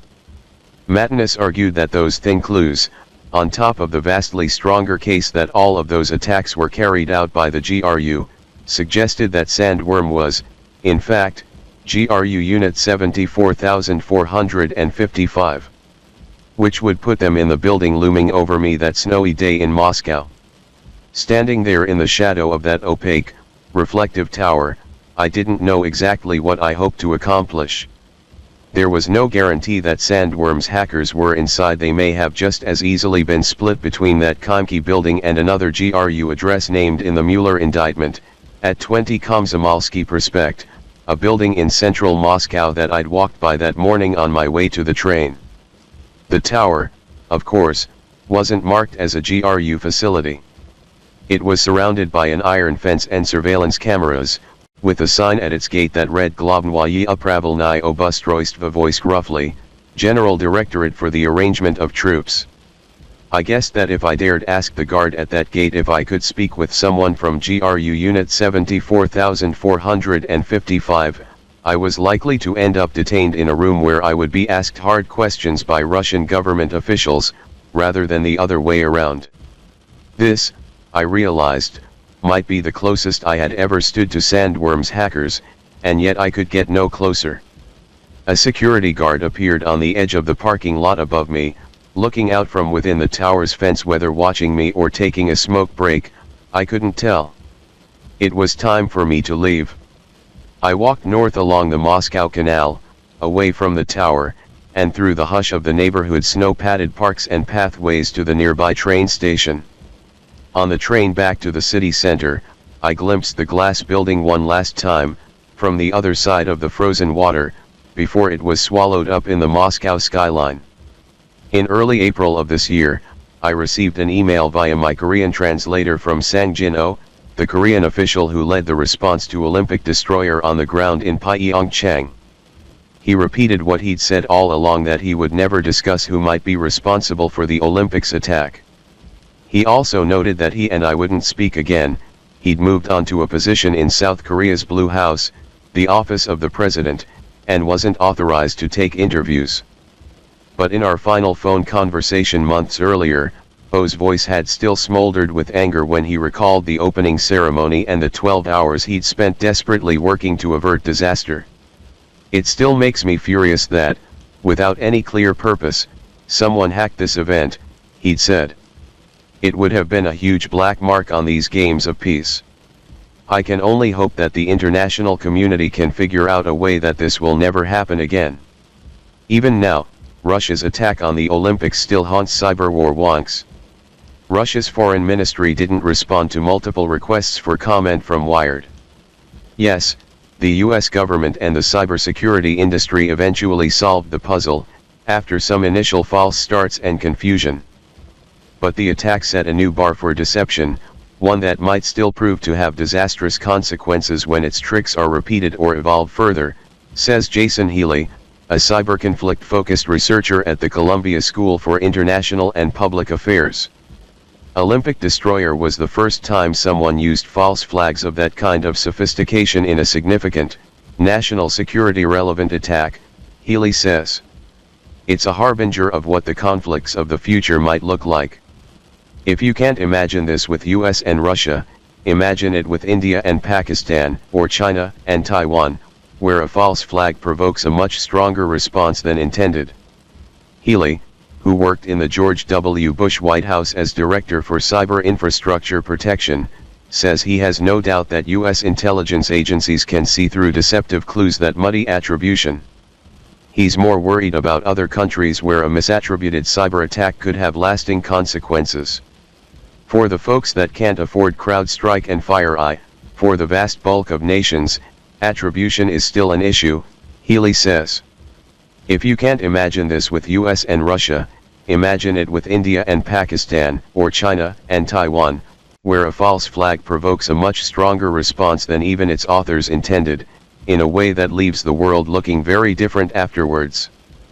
But false flags work here in the US, too, argues John Hultquist, the Director of Intelligence Analysis at FireEye and Mattinus' former boss before Mattinus left the firm in July. Look no further, Hultquist says, than the half of Americans or 73% of registered Republicans who refuse to accept that Russia hacked the DNC or the Clinton campaign.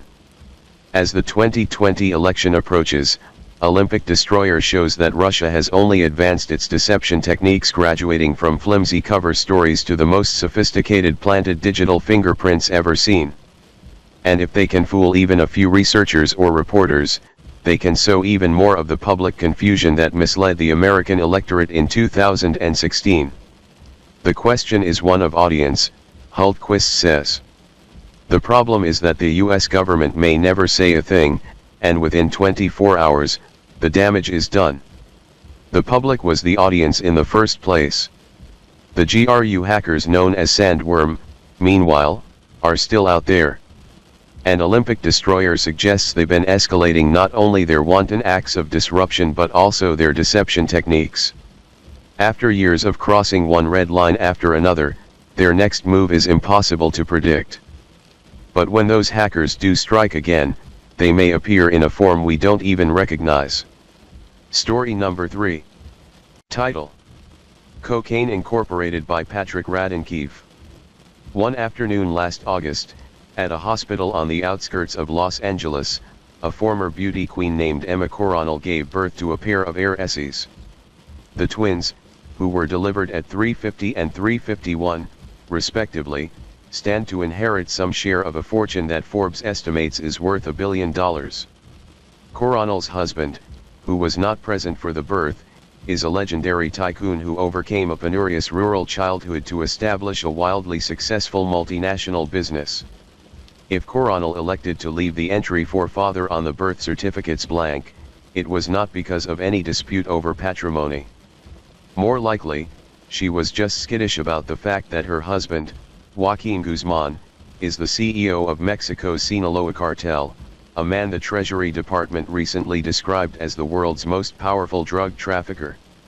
Guzman's organization is responsible for as much as half of the illegal narcotics imported into the United States from Mexico each year. He may well be the most wanted criminal in this post-Bin Laden world.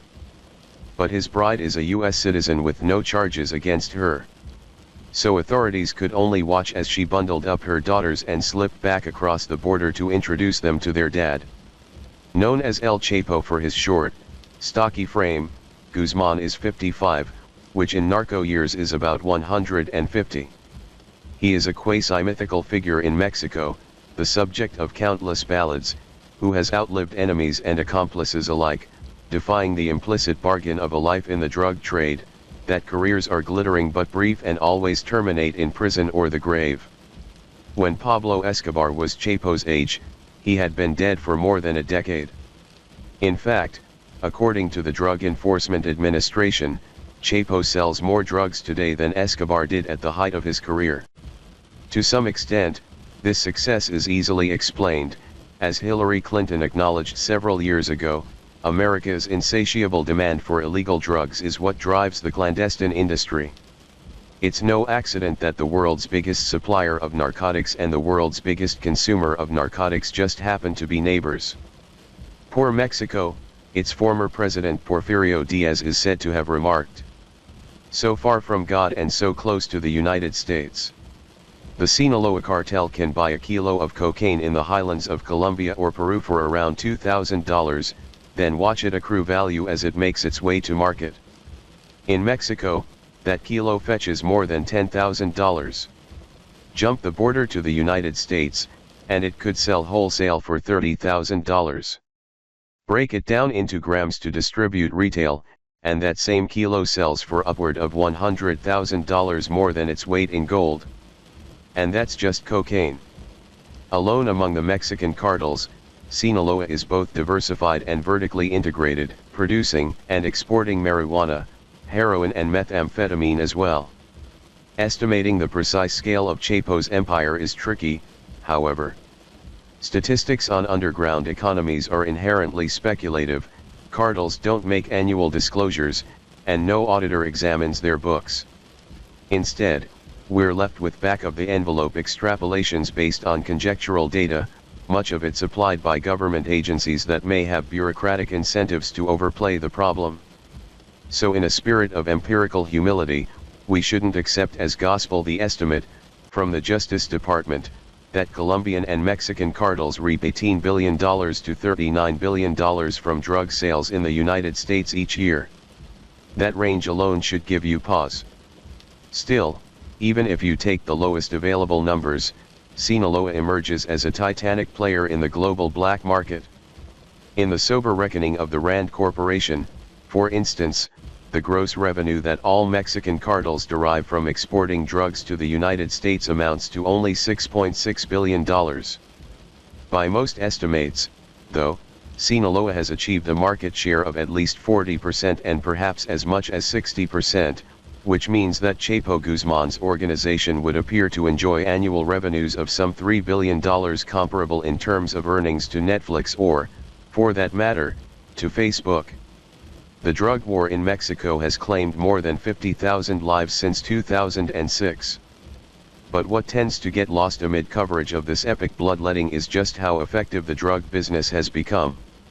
A close study of the Sinaloa cartel, based on thousands of pages of trial records and dozens of interviews with convicted drug traffickers and current and former officials in Mexico and the United States, reveals an operation that is global. It is active in more than a dozen countries, yet also very nimble and, above all, staggeringly complex. Sinaloa didn't merely survive the recession, it has thrived in recent years. And after prevailing in some recent mass casualty clashes, it now controls more territory along the border than ever. Chapo always talks about the drug business, wherever he is, one erstwhile confidant told a jury several years ago, describing a driven, even obsessive entrepreneur with a proclivity for micromanagement. From the remote mountain redoubt where he is believed to be hiding, surrounded at all times by a battery of gunmen, Chapo oversees a logistical network that is as sophisticated, in some ways, as that of Amazon or UPS. Doubly sophisticated, when you think about it, because traffickers must move both their product and their profits in secret, and constantly maneuver to avoid death or arrest. As a mirror image of illegal commodities business, the Sinaloa cartel brings to mind that old line about Ginger Rogers doing all the same moves as Fred Astaire, only backward and in heels. In its longevity, profitability, and scope, it might be the most successful criminal enterprise in history.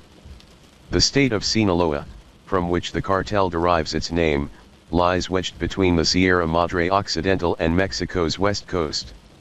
Sun-blasted and remote, Sinaloa is the Sicily of Mexico, both cradle and refuge of violent men, and the ancestral land of many of the country's most notorious traffickers.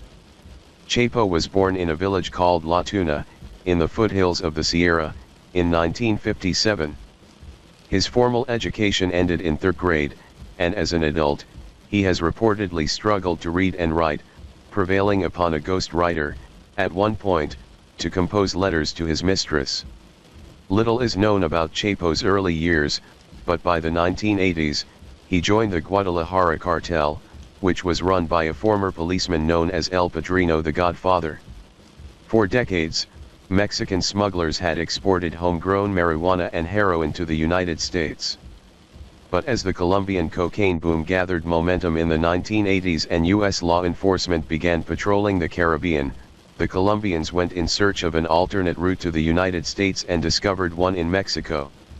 Initially, Mexican traffickers, like a pudgy 25-year-old airplane pilot named Miguel Angel Martinez, acted as independent contractors who were paid a fee by the Colombians to move their cargo.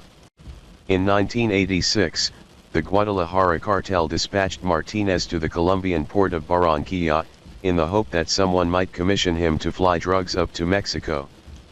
But Martinez couldn't find any takers and ended up languishing in Colombia for months, worrying that he had blown his big opportunity with the cartel.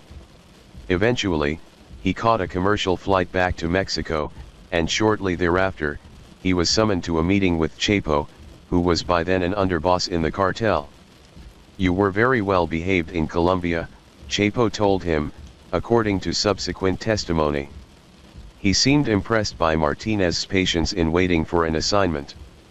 Having passed this test, Martinez started working for Chapo as a kind of air traffic controller, negotiating directly with the Cali and Medellin cartels, then guiding their cocaine flights from South America to secret runways in barren stretches of Mexico. Martinez knew U.S. agents were monitoring his radio communications, so rather than say a word, he would whistle a signal to the pilots that they were cleared for takeoff. With the decline of the Caribbean route, the Colombians started paying Mexican smugglers not in cash but in cocaine. More than any other factor, it was this transition that realigned the power dynamics along the narcotics supply chain in the Americas, because it allowed the Mexicans to stop serving as logistical middlemen and invest in their own drugs instead. In 1986, Martinez couldn't land a gig as a lowly courier in Barranquilla. Not 5 years later, he was marshalling hundreds of flights laden with cocaine for Chapo. "Sometimes we would get 5 planes a night," he remembered. "Sometimes 16. Now it was the Colombians who went hat in hand to Chapo, looking not to hire him to move their product but to sell it to him outright. They would tip Martinez $25,000 just to get an audience with the man. The young pilot became a gatekeeper to the ascendant kingpin, fielding his phone calls and accompanying him on foreign trips. There's a vaudevillian goofiness to nicknames in Mexico, and the stout Martinez was known in the cartel as El Gordo. He and Chapo Fatty and Shorty made quite a pair. Japan, Hong Kong, India, all of Europe, Martinez recalled in testimony. Chapo owned a fleet of Learjets, and together, they saw the whole world. They both used cocaine as well, a habit that Chapo would eventually give up. When a lawyer inquired, years later, whether he had been Chapo's right-hand man, Martinez replied that he might have been, but that Guzman had 5 left hands and 5 right hands. "He's an octopus, Chapo Guzman," he said. For his efforts, Martinez was paid $1 million a year, in a single annual installment, in cash, in a suitcase, each December. When Martinez's son was born, Chapo asked to serve as godfather. In 1989, Chapo's mentor, El Padrino, was captured by Mexican authorities, and the remaining members of the Guadalajara cartel assembled in Acapulco to determine which smuggling route each capo would inherit. According to Joan Grillo's book, El Narco, the meeting was ostensibly a gathering of friends. But the shards of El Padrino's organization would become the basis for the Tijuana, Juarez, and Sinaloa cartels, and these one-time colleagues would soon become antagonists in a cycle of bloody turf wars that continues to this day. Drug cartel, it turns out, is a whopper of a misnomer. Neither the Mexicans nor the Colombians ever colluded to fix prices or supply. "I wish they were cartels," Arturo Saracan, Mexico's ambassador in Washington, told me. "If they were, they wouldn't be fighting and driving up the violence." At first, Chapo's organization controlled a single smuggling route, through western Mexico into Arizona. But by 1990, it was moving 3 tons of cocaine each month over the border, and from there, to Los Angeles. The Sinaloa has always distinguished itself by the eclectic means it uses to transport drugs. Working with Colombian suppliers, cartel operatives moved cocaine into Mexico in small private aircraft and in baggage smuggled on commercial flights and eventually on their own 747s, which they could load with as much as 13 tons of cocaine. They used container ships and fishing vessels and go-fast boats and submarines, crewed semi-submersibles at first, then fully submersible subs, conceived by engineers and constructed under the canopy of the Amazon, then floated downriver in pieces and assembled at the coastline. These vessels can cost more than $1 million, but to the smugglers, they are effectively disposable. In the event of an interception by the Coast Guard, someone on board pulls a lever that floods the interior so that the evidence sinks, only the crew is left bobbing in the water, waiting to be picked up by the authorities. Moving cocaine is a capital-intensive business, but the cartel subsidizes these investments with a ready source of easy income, marijuana. Cannabis is often described as the cash crop of Mexican cartels because it grows abundantly in the Sierras and requires no processing. But it's bulkier than cocaine, and smellier, which makes it difficult to conceal. So marijuana tends to cross the border far from official ports of entry. The cartel makes sandbag bridges to ford the Colorado River and sends buggies loaded with weed bouncing over the imperial sand dunes into California. Michael Braun, the former chief of operations for the DEA, told me a story about the construction of a high-tech fence along a stretch of border in Arizona. They erect this fence, he said, only to go out there a few days later and discover that these guys have a catapult, and they're flinging 100-pound bales of marijuana over to the other side. He paused and looked at me for a second. A catapult, he repeated. We've got the best fence money can buy, and they counter us with a 2,500-year-old technology. Improvisation is a trafficker's greatest asset, and in recent years, Sinaloa has devised an even more efficient solution to the perennial challenge of getting marijuana across the border. Grow it here. Several years ago, a hunter was trekking through the remote northwoods of Wisconsin when he stumbled upon a vast irrigated grow site, tended by a dozen Mexican farmers armed with AK-47s. According to the DEA, it was a Sinaloa pot farm, established on U.S. national forest land to supply the market in Chicago. Heroin is easier to smuggle but difficult to produce, and as detailed in court documents, Chapo is particularly proud of his organization's work with the drug. He personally negotiates shipments to the United States and stands by its quality, which is normally 94% pure. The value-to-weight ratio of heroin is better than any other drug, says Alejandro Hope, who until recently was a senior officer at CISAN, Mexico's equivalent to the CIA. But the future of the business may be methamphetamine. During the 1990s, when the market for meth exploded in the United States, new regulations made it more difficult to manufacture large quantities of the drug in this country. This presented an opportunity that the Sinaloa quickly exploited. According to Anibal Hernandez, author of Los Señores del Narco, a book about the cartel, it was one of Chapo's deputies, a trafficker named Ignacio Nacho Coronel, who first spotted the massive potential of methamphetamine. Nacho was like Steve Jobs, Hernandez told me. He saw the future.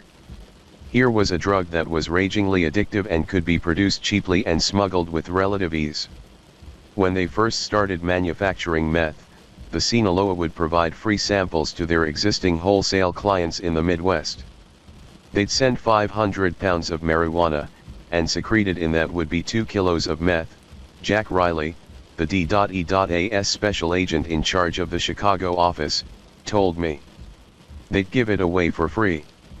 They wanted the market. As demand grew, the cartel constructed super labs, capable of churning out industrial volumes of meth. Container ships from India and China unloaded precursor chemicals, largely ephedrine, in the Pacific ports Lázaro Cárdenas and Manzanillo. To grasp the scale of production, consider the volume of some recent precursor seizures at these ports: 22 tons in October 2009, 88 tons in May 2010, 252 tons last December. When Mexico banned the importation of ephedrine, the cartel adapted, tweaking its recipe to use unregulated precursors.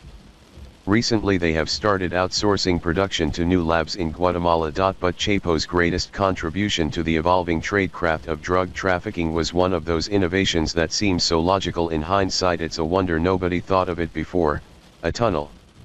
In the late 1980s, Chapo hired an architect to design an underground passageway from Mexico to the United States. What appeared to be a water faucet outside the home of a cartel attorney in the border town of Agua Prieta was in fact a secret lever that, when twisted, activated a hydraulic system that opened a hidden trapdoor underneath a pool table inside the house. The passage ran more than 200 feet, directly beneath the fortifications along the border, and emerged inside a warehouse the cartel owned in Douglas, Arizona. Chapo pronounced it cool. When this new route was complete, Chapo instructed Martinez to call the Colombians. "Tell them to send all the drugs they can," he said. As the deliveries multiplied, Sinaloa acquired a reputation for the miraculous speed with which it could push inventory across the border. Before the planes were arriving back in Colombia on the return, the cocaine was already in Los Angeles, Martinez marveled.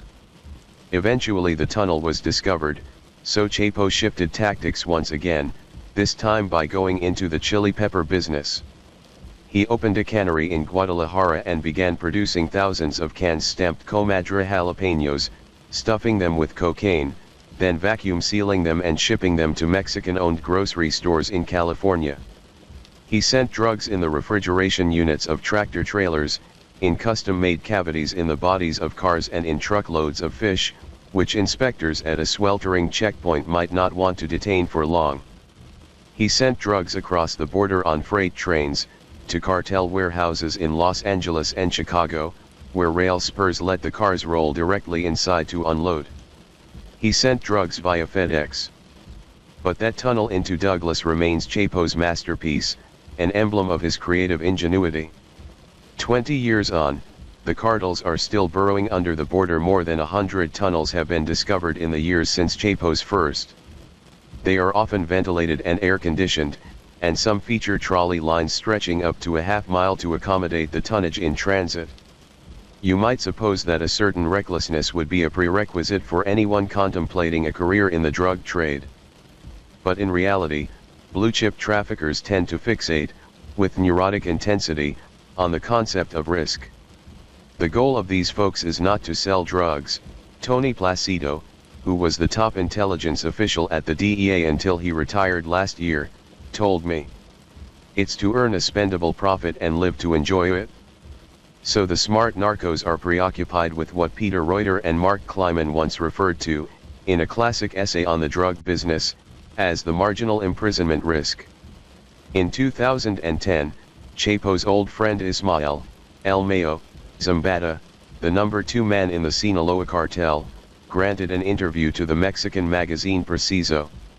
Now in his 60s and a grandfather, El Mayo has been in the drug business for nearly half a century and has amassed a fortune. But you can't buy peace of mind. "I'm terrified they'll incarcerate me," he acknowledged. "I'm full of fear. Always. There's a reason coke and heroin cost so much more on the street than at the farm gate. You're not paying for the drugs, you're compensating everyone along the distribution chain for the risks they assumed in getting them to you. Smugglers often negotiate, in actuarial detail, about who will be held liable in the event of lost inventory. After a bust, arrested traffickers have been known to demand a receipt from authorities, so that they can prove the loss was not because of their own negligence, which would mean they might have to pay for it, or their own thievery, which would mean they might have to die. Some Colombian cartels have actually offered insurance policies on narcotics, as a safeguard against loss or seizure. To prevent catastrophic losses, cartels tend to distribute their risk as much as possible. Before sending a 100-kilo shipment across the border, traffickers might disaggregate it into 5 carloads of 20 kilos each. Chapo and his associates further reduce their personal exposure by going in together on shipments, so each of those smaller carloads might hold 10 kilos belonging to Chapo and 10 belonging to Mayo Zambada. The Sinaloa is occasionally called the Federation because senior figures and their subsidiaries operate semi-autonomously while still employing a common smuggling apparatus. The organizational structure of the cartel also seems fashioned to protect the leadership. No one knows how many people work for Sinaloa, and the range of estimates is comically broad. Malcolm Baith, the author of a recent book about Chapo, posits that at any given moment, the drug lord may have 150,000 people working for him. John Bailey, a Georgetown professor who has studied the cartel, says that the number of actual employees could be as low as 150. The way to account for this disparity is to distinguish between salaried employees and subcontractors. A labor force of thousands may be required to plow all that contraband up the continent, but a lot of the work can be delegated to independent contractors, people the Mexican political scientist and security consultant Eduardo Guerrero describes as working for the cartel but outside it. Even those who do work directly for the cartel are limited to carefully compartmentalized roles. At a recent trial, a regional cartel lieutenant, Jose Esparza, testified about his experience working for the Sinaloa along the border. On one occasion, he attended a meeting outside Culiacan with many of the cartel's top leaders. But there was no sign of Chapo. Once the discussion concluded, an emissary left the group and approached a Hummer that was parked in the distance and surrounded by men with bulletproof vests and machine guns, to report on the proceedings. Chapo never stepped out of the vehicle. It's not just the federals that the narcos fear, it's also one another. The brutal opportunism of the underworld economy means that most partnerships are temporary, and treachery abounds. For decades, Chapo worked closely with his childhood friend Arturo Beltran Leyva, a fearsome trafficker who ran a profitable subsidiary of Sinaloa. But in 2008, the two men split, then went to war, and Beltran Leyva's assassins were later blamed for murdering one of Chapo's sons. To reduce the likelihood of clashes like these, the cartel has revived an unlikely custom, the ancient art of dynastic marriage. Chapo's organization is occasionally referred to as an alianza de sangre, alliance of blood, because so many of its prominent members are cousins by marriage or brothers-in-law. Emma Coronel, who gave birth to Chapo's twins, is the niece of Nacho Coronel, the Steve Jobs of meth, who died in a shootout with the Mexican army in 2010. All of this intermarriage, one U.S. official in Mexico suggested to me, functions as a hedge against distrust. An associate may be less likely to cheat you, or to murder you, if there'll be hell to pay with his wife. It's a cynical strategy, certainly, but in a vocation where one of Chapo's rivals went by the nickname Mata Amigos, or friend killer, it may also be quite sound. The surest way to stay out of trouble in the drug business is to dole out bribes, and promiscuously. Drug cartels don't pay corporate taxes, but a colossus like Sinaloa makes regular payments to the federal, state and municipal authorities that may well rival the effective tax rate in Mexico. When the DEA conducted an internal survey of its top 50 operatives and informants several years ago and asked them to name the most important factor for running a drug business, they replied, overwhelmingly, corruption. At a trial in 2010, a former police official from Juarez, Jesus Fierro Mendez, acknowledged that he had worked for Sinaloa. Did the drug cartels have the police on the payroll? An attorney asked. All of it, Fierro Mendez replied.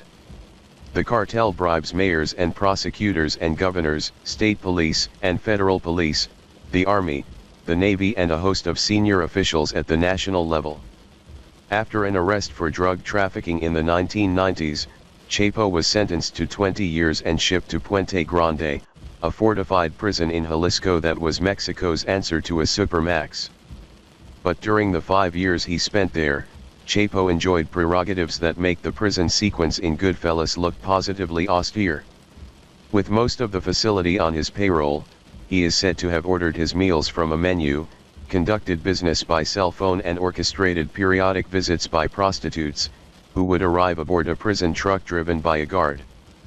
I spoke with one drug producer who negotiated a joint venture deal with Chapo while he was behind bars. Eventually, as the story goes, Chapo was smuggled out in a laundry cart.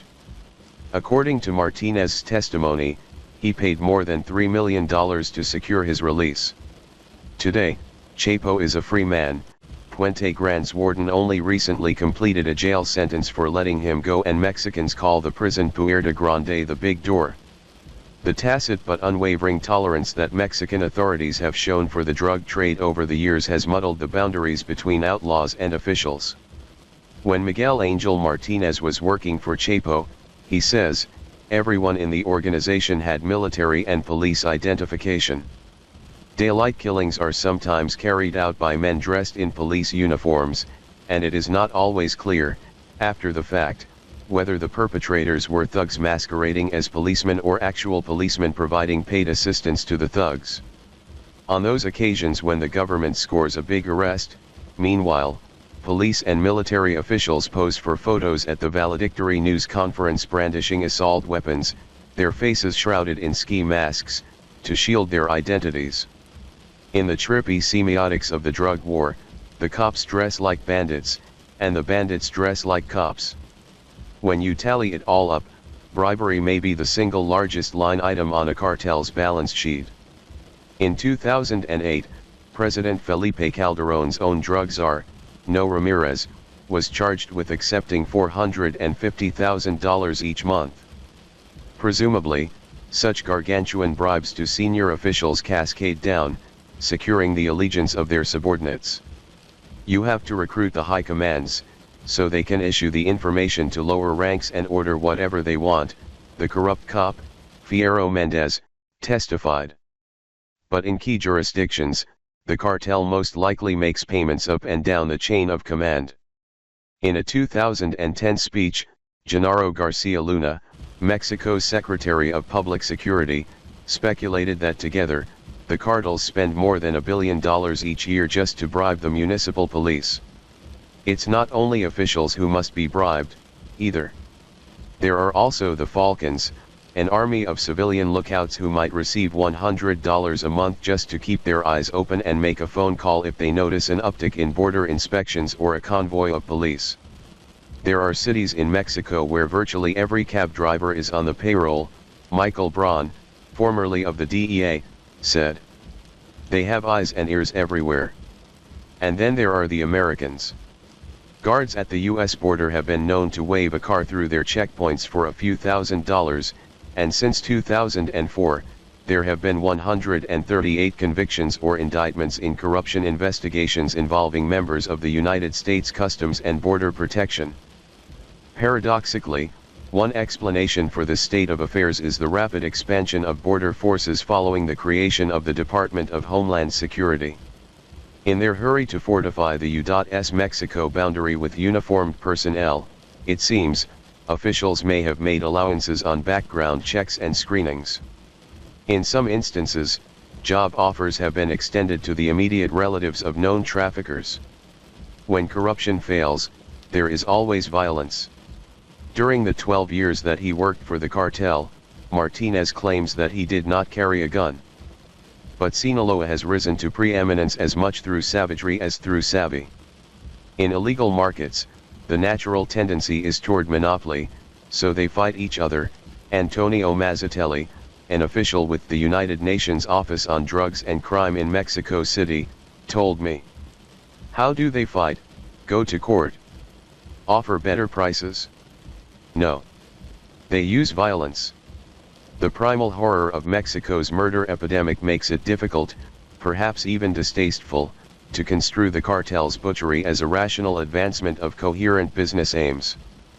But the reality is that in a multi-billion-dollar industry in which there is no recourse to legally enforceable contracts, some degree of violence may be inevitable. It's like geopolitics, Tony Placido said. You need to use violence frequently enough that the threat is believable.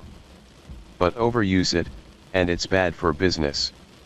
The most gratuitous practitioners of violence right now would be the Zetas, a rampaging league of sociopaths with a notable devotion to physical cruelty. The Zetas are a new kind of cartel, in that they came somewhat late to the actual business of smuggling drugs. They started out as bodyguards for the Gulf Cartel before going into business for themselves, and they specialize in messaging through bloodshed. It's the Zetas who are charged with dumping 49 mutilated bodies by the side of a highway near Monterey last month. Sinaloa is responsible for a great deal of carnage as well, but its approach to killing has traditionally been more discreet. Whereas a Sinaloa subsidiary allied with a Tijuana farmer known as the Stew Maker, who dissolved hundreds of bodies in barrels of lye, the Zetas have pioneered a multimedia approach to violence, touting their killings on YouTube. One strategic choice facing any cartel is deciding when to intimidate the civilian population and when to cultivate it. Sinaloa can be exceedingly brutal, but the cartel is more pragmatic than the Zetas in its deployment of violence. It may simply be, as one Obama administration official suggested, that the Sinaloa leadership is more conscious of their brand. It's a curious rivalry between these two organizations, because their business models are really very different. The Zetas have diversified beyond drugs to extortion, kidnapping and human trafficking, blossoming into what officials call a polycriminal organization.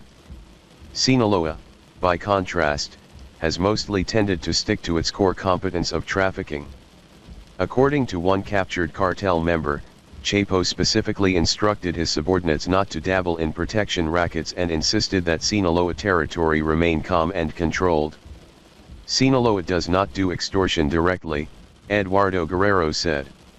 It's so risky, and the profits are so small. They want the big business, and the big business is in the United States. Just how active the cartel is north of the border is a divisive question. According to the Department of Justice, by 2009, Mexican-based criminal organizations were operating in more than 1,000 U.S. cities. When you consider the huge jump in the price of narcotics between bulk importation and retail sales, it might seem that Chapo would want to expand into street-level distribution. In 2005, the DEA began intercepting large shipments of cocaine in which each kilo brick was heat-sealed in a distinctive mylar foil.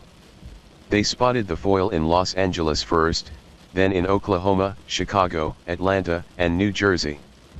This was Sinaloa Coke, Michael Wardrop, who led two of the agency's most ambitious operations against the domestic networks of the cartel, told me.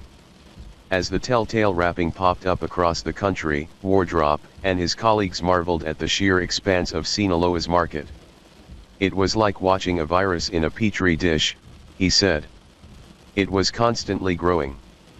Wardrop's investigations netted more than 1,000 arrests. But some observers question the extent to which the perpetrators in these cases were actually working for the cartel.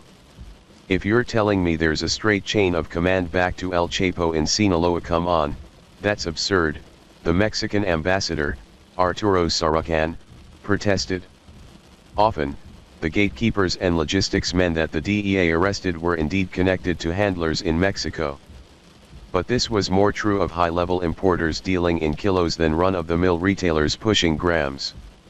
When the Associated Press tracked down Otis Rich, a Baltimore dealer who was ensnared in one of the operations, he answered the obvious question with a telling reply, "Sina who?"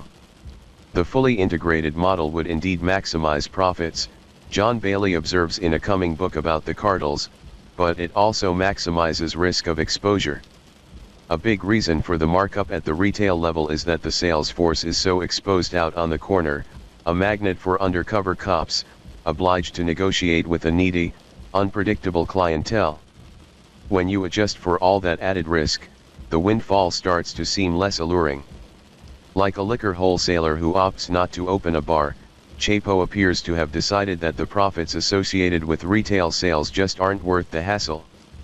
What Sinaloa does do inside this country is ferry drugs along highways to regional distribution hubs, where they are turned over to trusted wholesalers, like the Flores twins of Chicago. Pedro and Margarito Flores grew up in a Mexican-American enclave of the city during the 1990s.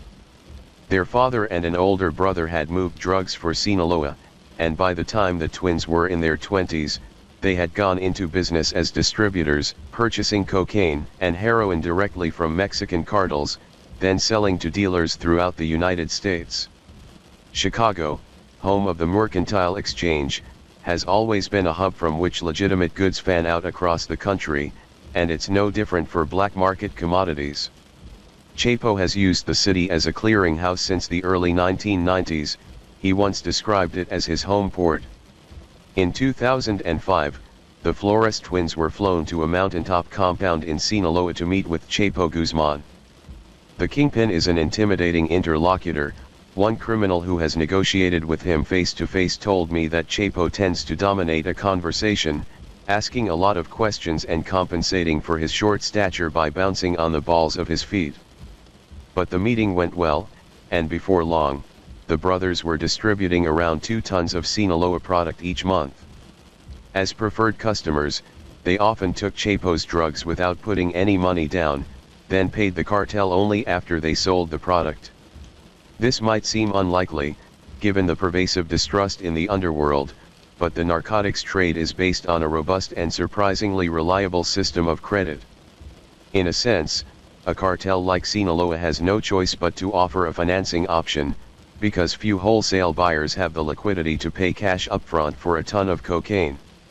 They have to offer lines of credit, Wardrop told me, no different from Walmart or Sears. This credit system, known as fronting, rests on an ironclad assumption that in the American marketplace, even an idiot salesman should have no trouble selling drugs. One convicted Sinaloa trafficker told me that it often took him more time to count the money he collected from his customers than it did to actually move the product. It may also help that the penalty for defaulting could involve dismemberment. As wholesale buyers, the Flores brothers occupied a crucial bottleneck between the cartel and its consumers. They grew so indispensable, in fact, that after taking delivery of a shipment of drugs, they could retroactively bargain down the price. One day in 2008, Pedro Flores telephoned Guzman in Mexico to ask for a discount on heroin. "What did we agree on?" Chapo asked him, according to a government transcript of the call. They had negotiated a price of $55,000 per kilo, Flores explained. But if Chapo would consider lowering that to $50,000, the twins could pay immediately. "That price is fine," Chapo agreed, without argument. Then he added something significant: "Do you have a way to bring that money over here?"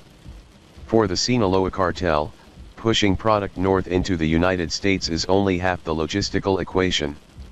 The drug trade is a cash business. You can't buy kilos with your credit card. So while politicians tend to focus on cartels primarily as importers of drugs, the narcos also devote an enormous amount of energy to the export of money. Cash is collected in small denominations from individual buyers and then bundled in great stacks of broken-in bills that are used to pay wholesalers, like the Flores brothers. These bills are counted, hidden in the same vehicle compartments that were used to smuggle drugs in the opposite direction and then sent to stash houses in Los Angeles, San Diego, and Phoenix. From there, they move across the border into Mexico. What happens to the money when it gets there? The cartel employs professional money launderers who specialize in drug proceeds, and according to Robert Mazur, a former DEA agent who infiltrated the Colombian cartels, the fee for fully scrubbing and banking illicit proceeds may run Sinaloa more than 15 cents on the dollar. But a great deal of the cartel's money remains in cash. In the early 1990s, a Sinaloa accountant sent plane loads of U.S. currency to Mexico City in suitcases holding $1 million each. When Miguel Angel Martinez worked for Chapo, the kingpin would test his loyalty, adding an extra $200,000 to one of the suitcases to see if Martinez would pocket it. 8 suitcases, compadre, so that is $8 million, he would say. Martinez never fell for the trick. A sizable share of the cash is devoted to paying bribes, and some is sent to Colombia to purchase more product, because drugs offer a strong return on investment. "Where would you put your money?" the former seasoned officer Alejandro Hope asked me with a chuckle. "T-bills? Real estate? I would put a large portion of my portfolio in cocaine."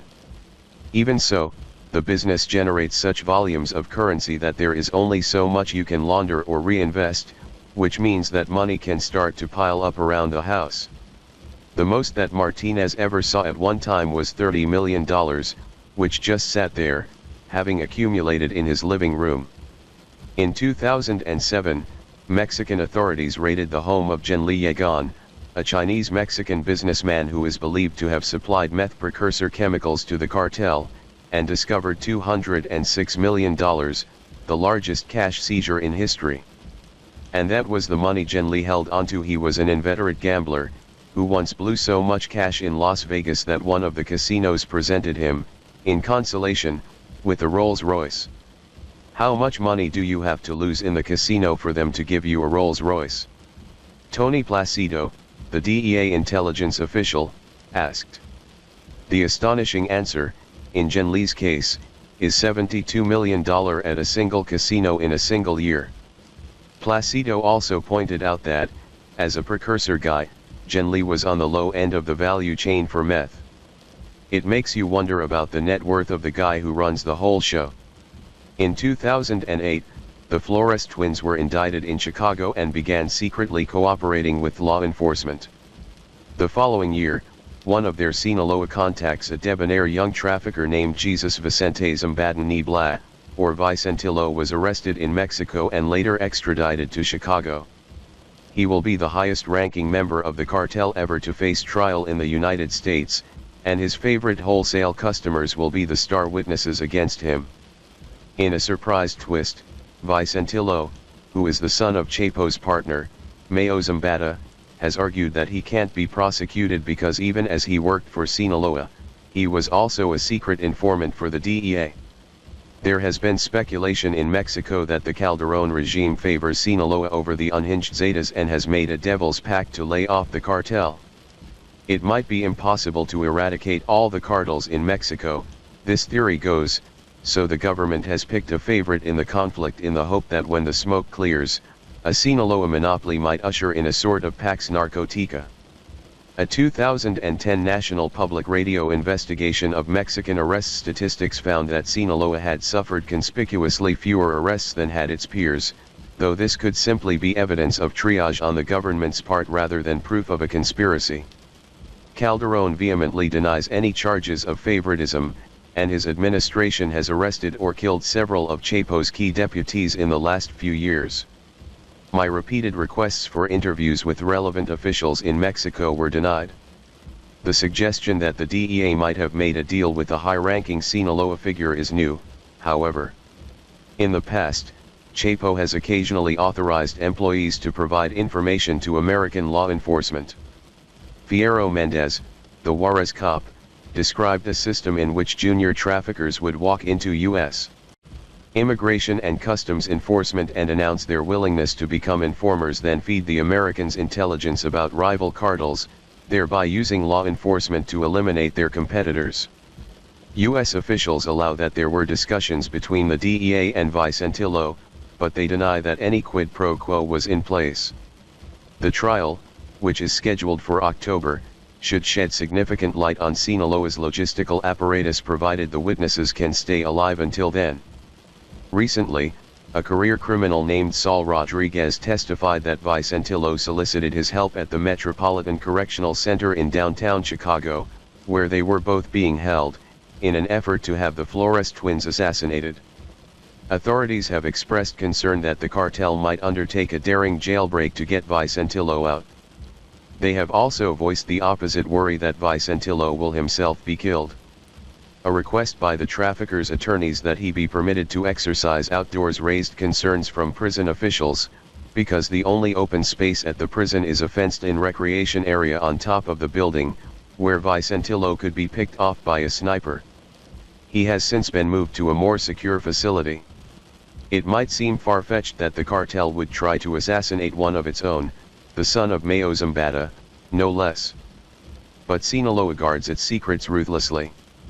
After Chapo's friend Miguel Angel Martinez was arrested in 1998, 4 men came to kill him in prison, stabbing him repeatedly. In that assault, and another that followed, he sustained more than a dozen stab wounds, which punctured his lungs, pancreas, and intestines.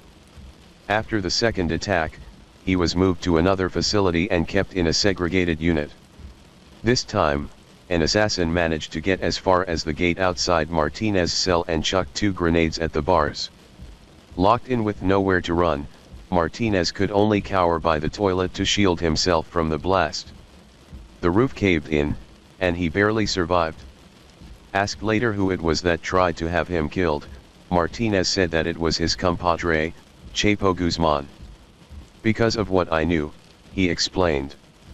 Today he is living in witness protection in the United States. Between the coming trial and the increased political drumbeat on both sides of the border for his capture, Chapo may be more embattled today than at any time in his career. In February, he escaped a raid by Mexican authorities in the resort area of Los Cabos. President Calderón's party is trailing in the polls, and some have theorized that the only way it might manage to retain power after next month's presidential election would be if Chapo is killed or captured. U.S. authorities, meanwhile, are uncertain about who might succeed Calderón. Vice President Joe Biden met with all of the leading candidates on a visit to Mexico in March, and whether that successor will have any appetite to continue battling the cartels. With so many dead and so little progress, the Mexican populace has grown war-weary. Several U.S. officials told me that the critical window for capturing Chapo is between now and when Calderón leaves office. In addition to the threat of capture, there is the threat of competition. By some estimates, the Zetas now control more Mexican territory than Chapo does, even if they don't move nearly as many drugs. Zeta gunmen have made bloody incursions on Chapo's turf, going so far as to penetrate the previously inviolable stronghold of his own home state, Sinaloa. In 2008, Chapo's lover, Zulema Hernandez, was discovered dead in the trunk of a car, her body carved with the letter Z. It's like the evolution of the dinosaurs, and the coming of the T-Rex, Antonio Mazzatelli told me. The T-Rex is the Zetas. Chapo and his colleagues were never peaceful types. In the last few years, they have waged vicious wars of acquisition to seize the lucrative smuggling routes through Juarez and Tijuana. But to fend off the Zetas, Sinaloa is resorting to new levels of barbarism. In March, the cartel dumped a collection of dismembered bodies in Zeta territory and posted a series of open letters on the walls around them, deriding the Zetas as a bunch of drunks and car washers. Each message was signed, "Sincerely, El Chapo." One thing Chapo has always done is innovate. Even as he engages in violent brinkmanship along the border, the cartel is expanding to new markets in Europe, where a kilo of cocaine can sell for 3 times what it does in the US, and in Australia, where authorities believe that Chapo is now a major cocaine supplier. There are also indications that the cartel is exploring opportunities in Southeast Asia, China, and Japan, places Chapo and Martinez first visited as younger men. And Chapo's great comparative advantage still lies along that fraught boundary between Mexico and the United States. Even if the kingpin is killed or captured, one of his associates will quite likely take his place, and the smuggling infrastructure that Chapo created will endure, channeling the product, reaping the profits and feeding, with barely a blip in service, the enduring demand on this side of the border, what the historian Hector Aguilar Camin once referred to as the insatiable North American nose.